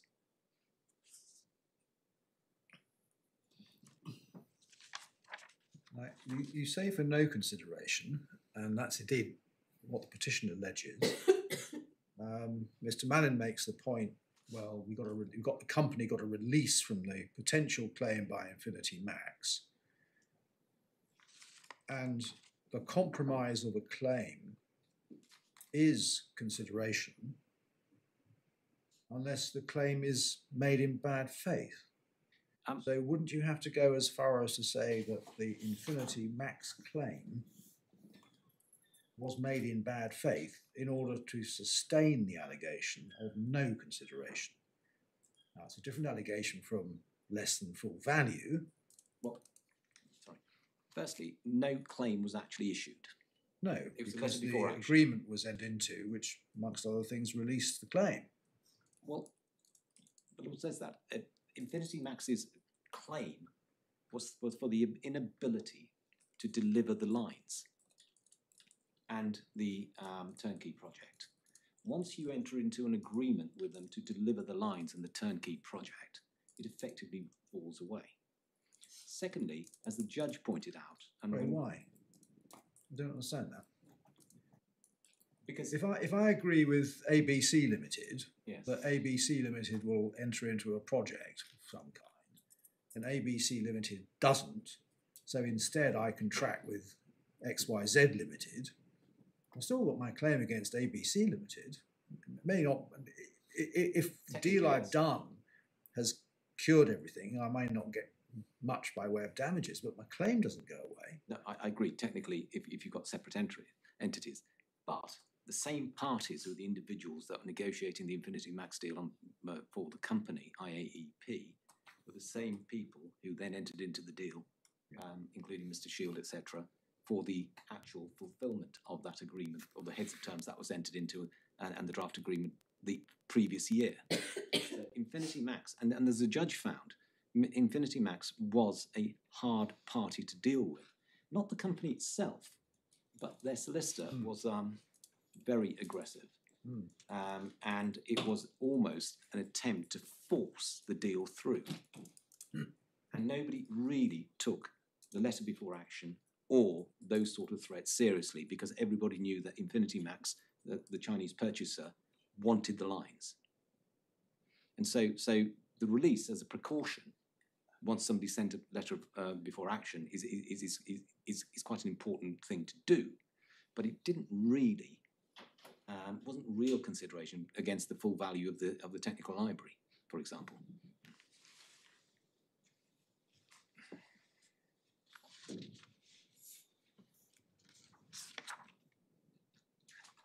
So, my lord, I've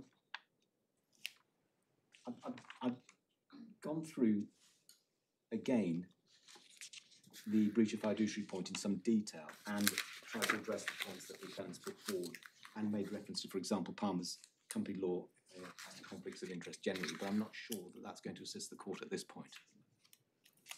Yeah.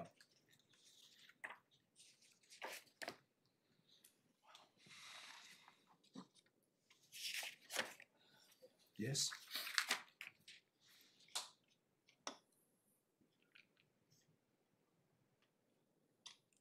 I ought to address very quickly the point that was made against me. This goes back to whether the company was dead and couldn't do anything, and therefore the project was of no value, putting aside whether or not the company could actually fulfil the contract or not, and for the breach of fiduciary duty or the other equitable restraints.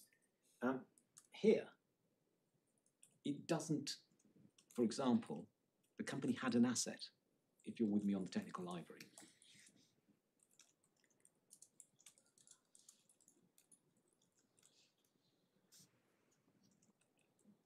The BDO valuation of that asset, which was a preliminary valuation, was part of the trial bundle, but valuation wasn't an important issue in that case, but it was put in there simply so that the court was aware that there was real evidence to support the fact that the technical library did have a value, despite what the appellants were saying. And it's not. What was the valuation figure for? The entire technical library, or that bit of it which the company had? Because I think you accept the company didn't have it all. We didn't have it all. I can't recall now, but the total value in that report It was about 4.9 million, if I remember, but it's not clear from what the judge says about it, at any rate, what it was actually valuing. I believe it was the whole technical library, but I may be wrong about that. Right, of which the company had part. The company had the bulk of it, Yeah. if one takes into account the size of the library for lines 1 to 3 compared with the others. And as Mr. Collins said in his evidence, if you're missing, say, 5–10% of it, it's a problem. So in order to complete the turnkey element of the project. Yeah. So I say that the company always had a value in assets that what that value was to be determined at the quantum stage. And so it's not the case that we had nothing at all. Lord, I've taken you. I'm going to move on to Ground 4 Technical Library now. I've taken you to the documents as to how the technical library was obtained. Yeah. So again, I'm trying to go fairly quickly without actually trying to miss too much. I thought we had the whole day, but maybe we don't. I can't remember offhand whether it was down for a day and a half or 2 days, but I thought it was a day and a half, but maybe not. Anyway, look, you make your points and we'll see where we go. So I'm repeating myself on the technical library here, so that's why I say it's not going to take too long. You've seen what the judge referred to Mr. Collins's evidence. Yeah. These were Mr. Cottrell's words, the expert on the technical library.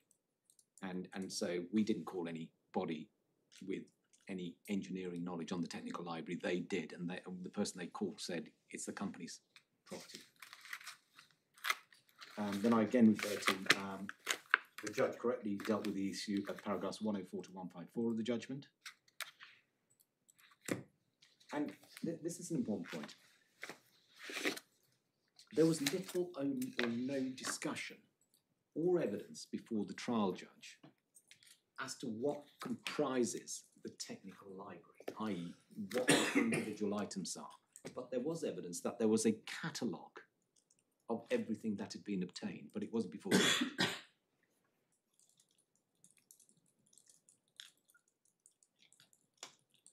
Hence the shorthand, and it was the judge's own questioning of Mr. Collins, where there were 3 forms of the technical library. The manuals that were in the little cabinets attached to the machine for that specific machine. The shop floor copy that the engineers had, but Mr. Collins thought that wasn't complete. You remember reference to that also. And the one that Mr. Dodson managed to get in January of 2013 to the jubilation of Mr. Cottrell, which the reason they were all happy is because that was a full copy of the technical library. That is the most important library there is. And where the judge refers to the shop floor library being passed on to Shield or to SES, I would respectfully submit that he's not referring to only that part of it, because what we do know as a matter of fact is that everything that was in that storage facility went as part and parcel of the contract with Infinity Max.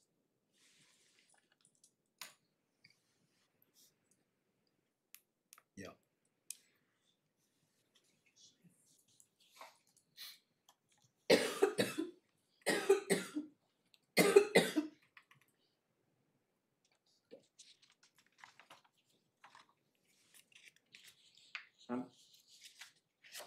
So having sort of labelled those 3 copies of the technical library without going into the detail of what it comprised of, because it wasn't really an issue in the case, all the parties that were there at the trial knew what they were talking about. So without actually knowing the detail of what was part and parcel of each library. So that would be really technical stuff that that the engineers would go into, but it wasn't important. And so I think it's a bit unfair to criticise the judge now to say that he didn't actually set out what exactly was in the technical library.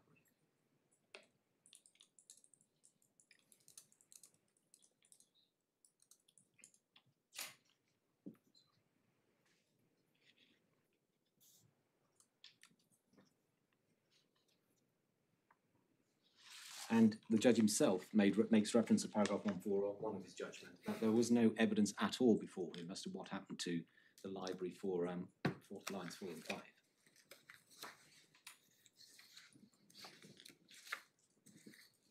Yeah.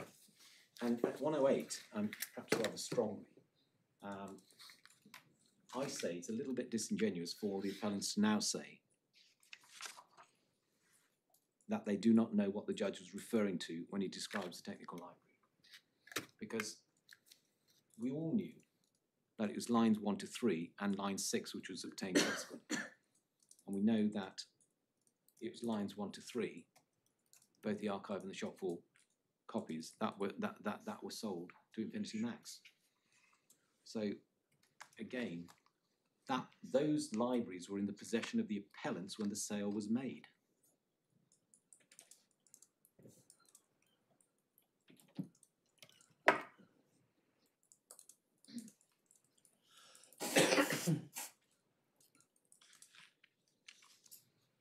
Yes. I say that the emails were considered, that the appellants referred to, were considered by the judge, and secondly, they didn't alter his view as to who owned the technical libraries in the light of the evidence that he heard from the various witnesses in the documents that he saw. And so he did make that finding.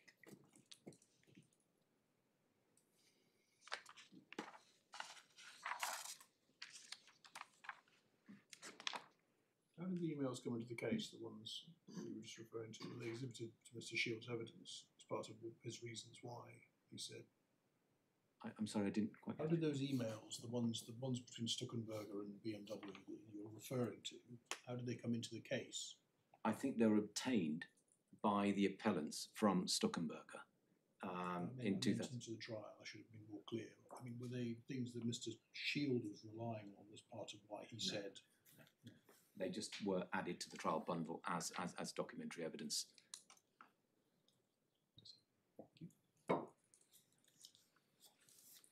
Lord, the last 2 points, I think we did minority discount first and then went down to valuation days.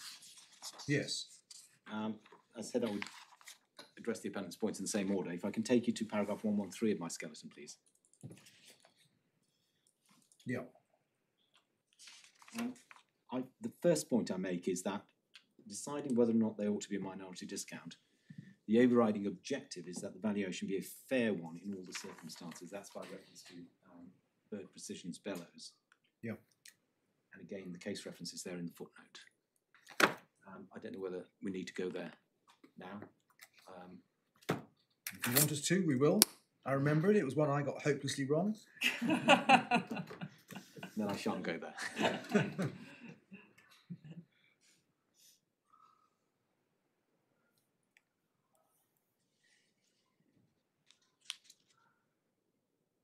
And the point I make is, again, Bird Precision in the next paragraph, is that there's a presumption, strong presumption, that if it's a quasi-partnership, there ought to be no minority discount. Yeah. But what Again, I say, as I said to Mr. Mallin, you have to address this point, A, on the assumption that it is a quasi-partnership, and B, on the assumption that it's not. so on the assumption that there is a quasi-partnership, I say that the judge was perfectly right Yes. in coming to the conclusion that he did. If there is no quasi-partnership, the judge was perfectly right in coming to his conclusion, I say also, because this company, firstly, he concluded that it had all the hallmarks of a quasi-partnership. But if that's wrong, one has to remember this company was set up,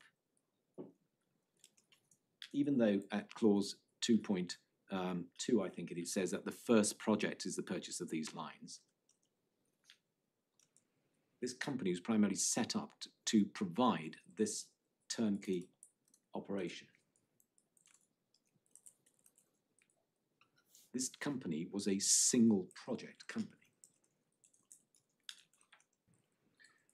Well, I think that's a slightly slippery slope for you Yeah. to be going down, because as part of your argument, you're saying, well, it wasn't just a single project company. It had this wider definition of business in clause 2.1. I agree. The reality is that once this turnkey project had gone away and everybody abandoned it, that was the end of it.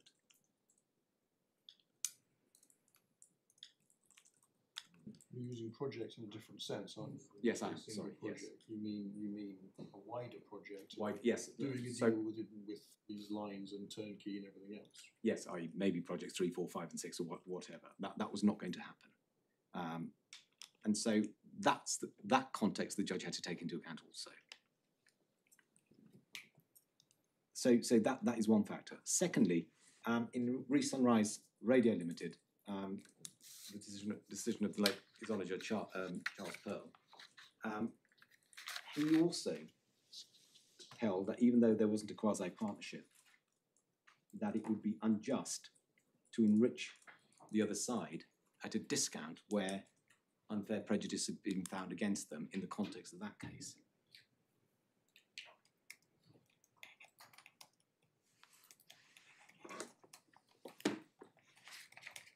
May I take you to tab 10?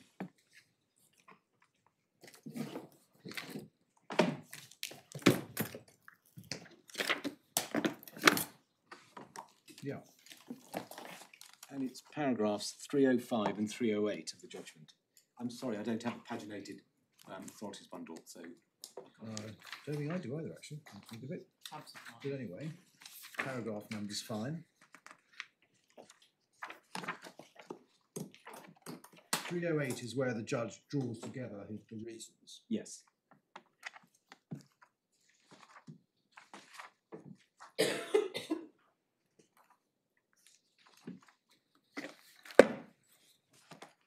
The 305 I refer to simply because he says that the comments he makes are not are made in the context of an allegation of a quasi-partnership, but he does not think they're wholly irrelevant outside of that context. But going back to 308,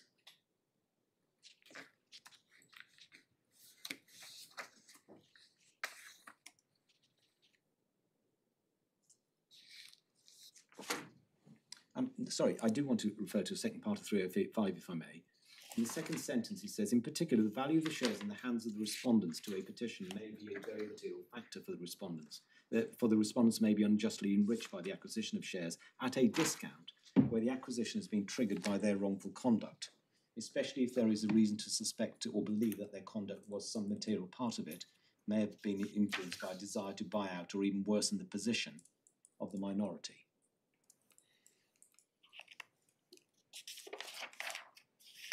And he said, unjust enrichment is not limited to cases of quasi-partnerships.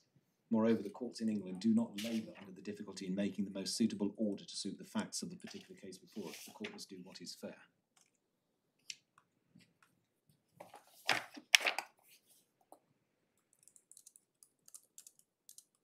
And then at 308 he says, in my judgment, the fair course in the circumstances of this particular case is to require Mr. Coley's shares to be Miss Coley's shares to be valued at an undiscounted basis. In other words, she would receive a rateable proportion of the value of the Sunrise shares as a whole. And then he sets out the reasons why he comes to that conclusion. Yeah. And some of them would apply to this case also.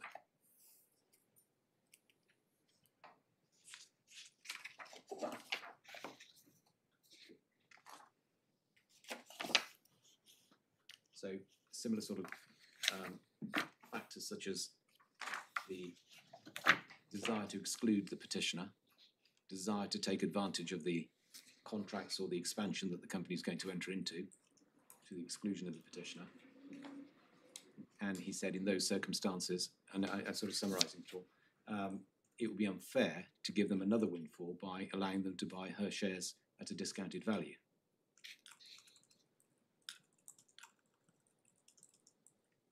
Yeah.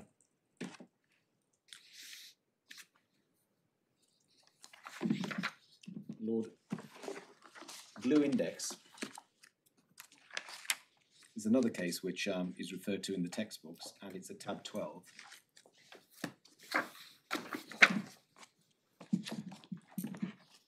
And this is the decision of Mr. Hollington. And if I may take you to paragraphs 26 and 28.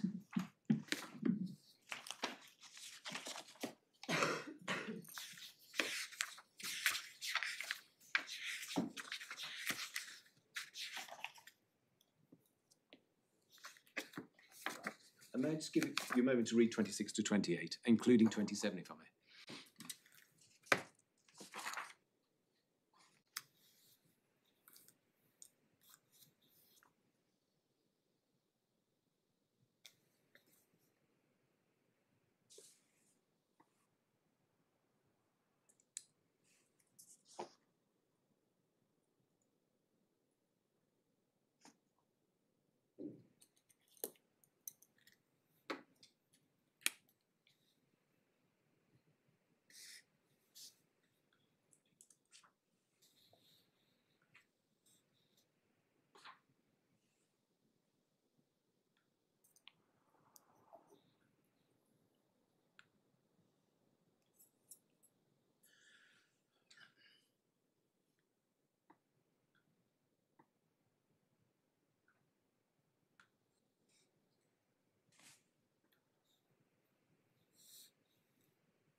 My respectful submission, the reasoning of Mr. Hollington in his judgment here about paragraphs 27 to 28 by reference to Lord Huffman in O'Neill and Phillips, and a passage from that judgment also, is quite compelling. So one looks at the context of the case, even though if there's no quasi-partnership, and sees what the background is, sees what's happened, and decides what is fair. And sometimes, even though there's no quasi-partnership, a discount will in fact give the wrongdoers a windfall or a benefit. And in certain circumstances, as he's found here, that would be wrong.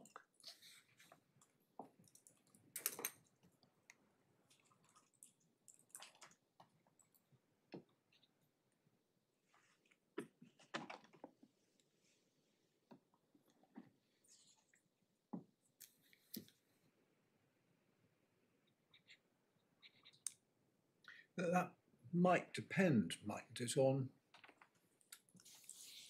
the structure of the shareholding? It could.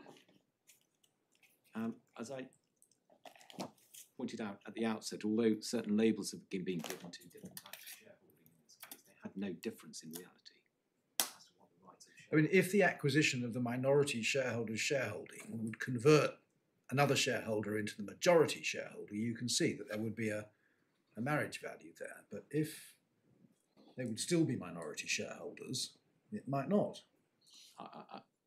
Yes, that is possible. But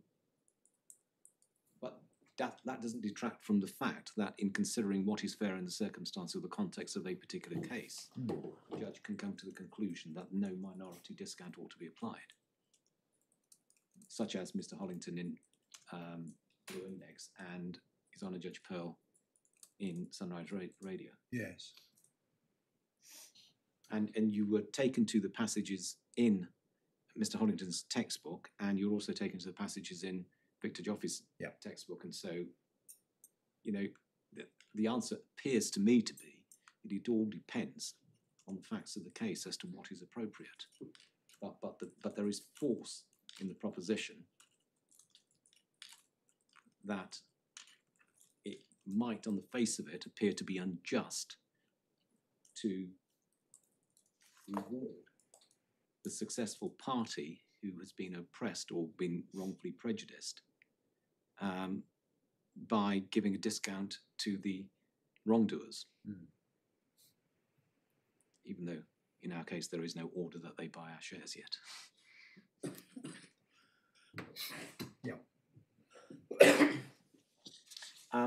I also refer to Lloyd's Auto Body Ringway Limited. We haven't produced that because That's Judge Hodge's judgment.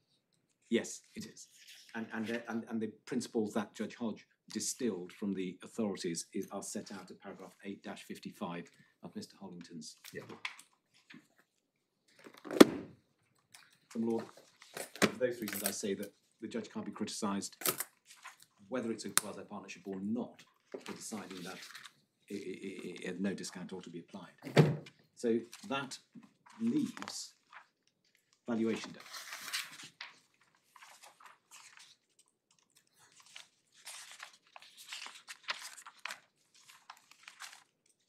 So that starts at paragraph 115 of my skeleton. Again, in the context of a section 994 petition, the overriding requirement is that the valuation ought to be fair. And that's by reference to Pro Finance Trust.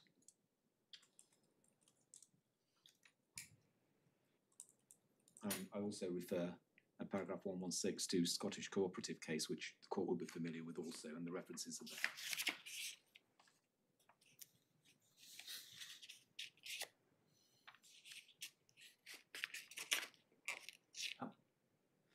Here, we do have, in his second judgment, the judge's reasoning as to why he considered that the date ought to be the 28th of April 2015. Well, can I take you to tab 9 of the core bundle? Yeah.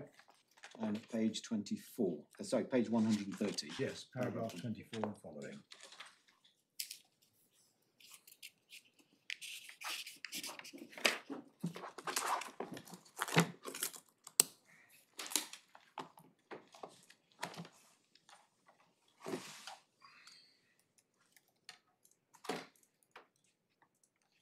So the first point he makes, paragraph 25, by reference to a Hong Kong judgment, is that the choice of date is a matter for the exercise of the discretion of the court. Yeah. General rule is that an interest in a going concern ought to be valued at the date on which it is sought to be purchased. That is a current valuation because the date of the purchase order will generally be the closest date to the date of the actual valuation. His reasoning is in paragraph 29, isn't it? Yes, There isn't anything else. I agree. But he was correct because there were two contracts.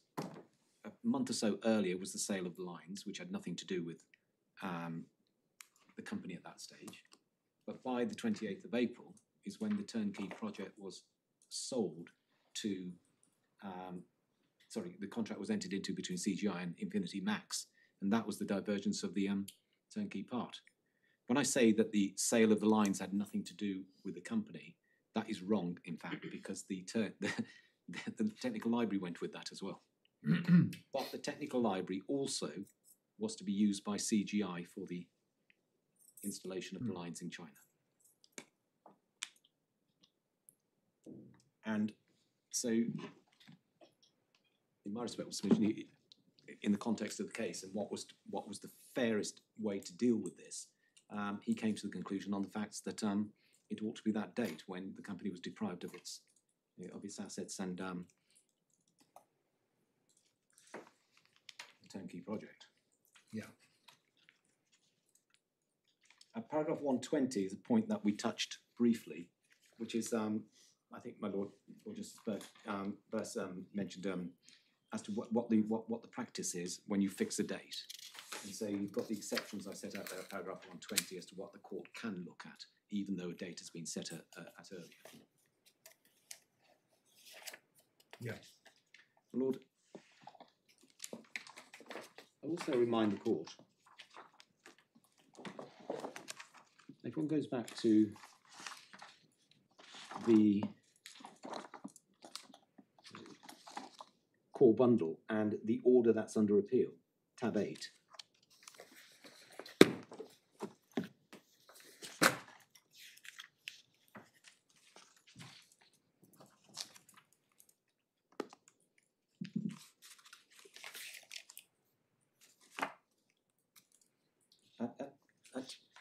Paragraph 8 of this order, page 124.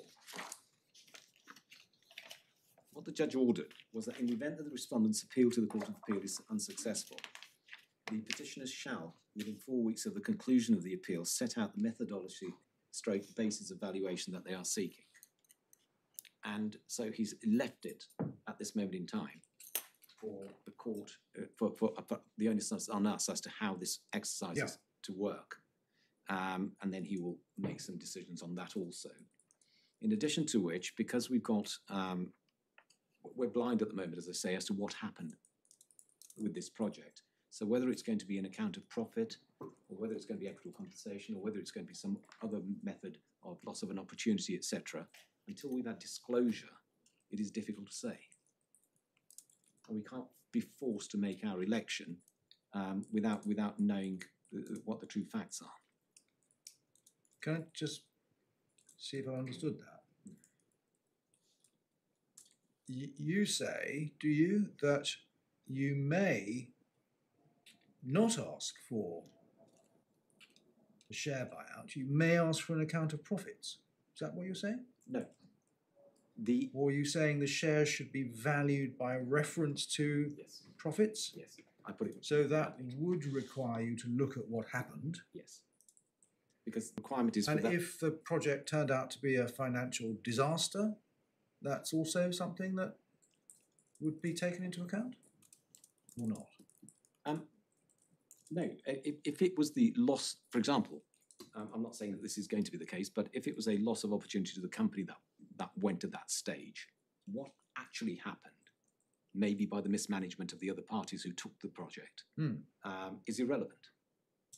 But if we're asking for an account of profits that were being made, again, they come back to the company first. Then you value the shares, assuming that those profits are part of the company's assets, and then you get a pro rata valuation of the shareholders.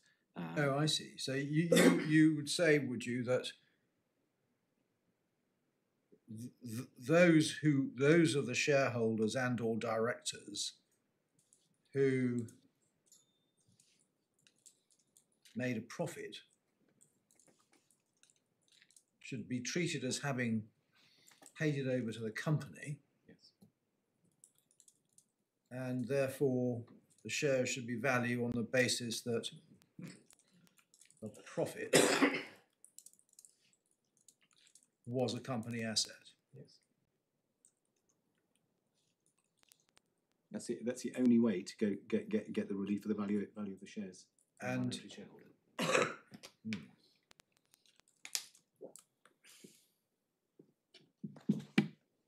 right, well, yes, I mean, I think I understand what you say. I'm not quite sure what the legal route is to doing that, because if there was a profit, it presumably was made by CGI and or Infinity Max. So you would say that they were liable to account, or the directors are liable to account for a profit that somebody else made, which is an unusual thing. This is why I say it's not straightforward. I agree with that, and we're going to have to put some thought into it. Hence the direction that was made. But if all the profit was made by CGI and CGI retained it, but 4 of the respondents were benefiting from those profits in CGI, They would be liable to account for their own profits, their own profits back but to the not company. for CGI's. Not for CGI, yes. And you'd all, because we don't know what happened. Yeah. And the same happens with the marriage value of the technical library for the sale of the assets. So is this, I'm not sure I've understood this because I'm still not sure I have fully. In fact, the reason the order doesn't refer to a share buyback isn't a mistake at all. It's because what the judge is doing is only making an order saying that what is to happen is a valuation exercise is to take place to value the shares in the company as at that date by whatever means is appropriate, and then after that, someone has to decide what to do about it. Is that it, or have I misunderstood? My personal view is that it was an oversight that an order for this, because the whole discussion took place on the basis that we would want our shares bought out, and the whole purpose of the valuation was for that order to be carried into effect depending on what the value was. That wasn't the reason why, but the methodology, etc., was important because there's a number of ways that this can work. And on that note, if I could take my lords to my lady to tab 10, page 154, to the prayer of the petition.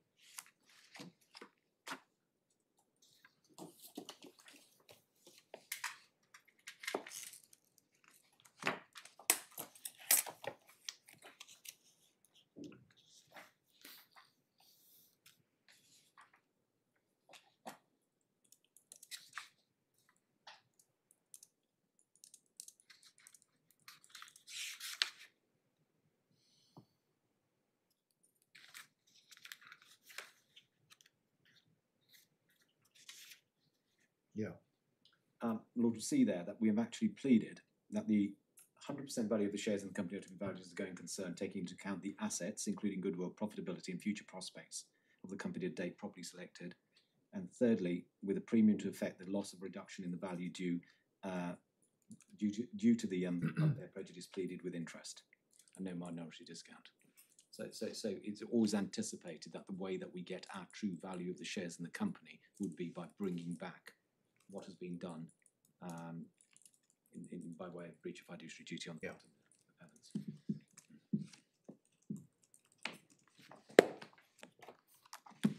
Lord, so exactly one moment, Steve, take instructions. Yeah.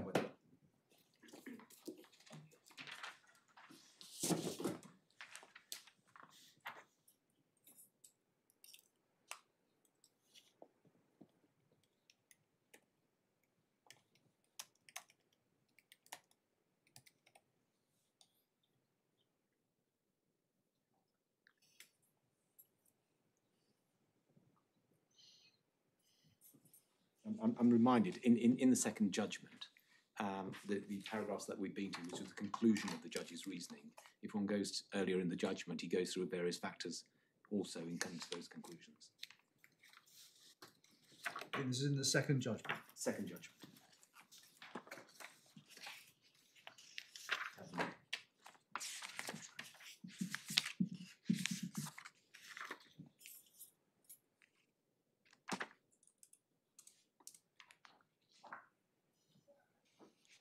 I think he addresses also whether there, I think Mr. Mallin suggested at that stage there should be detailed pleadings on the Yes. valuation. So he deals with all those points.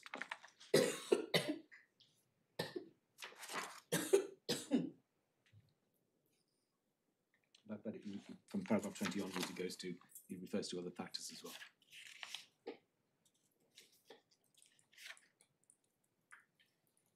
Well, yeah, but what Mr. Mallin was saying was based on a valuation as at the 28th of April.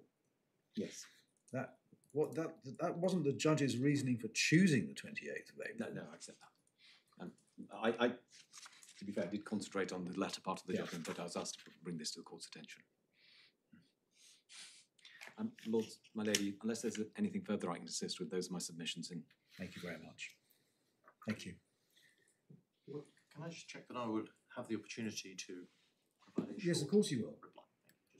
Thank you. Just wanted to confirm that. 2 o'clock. Court rise if able.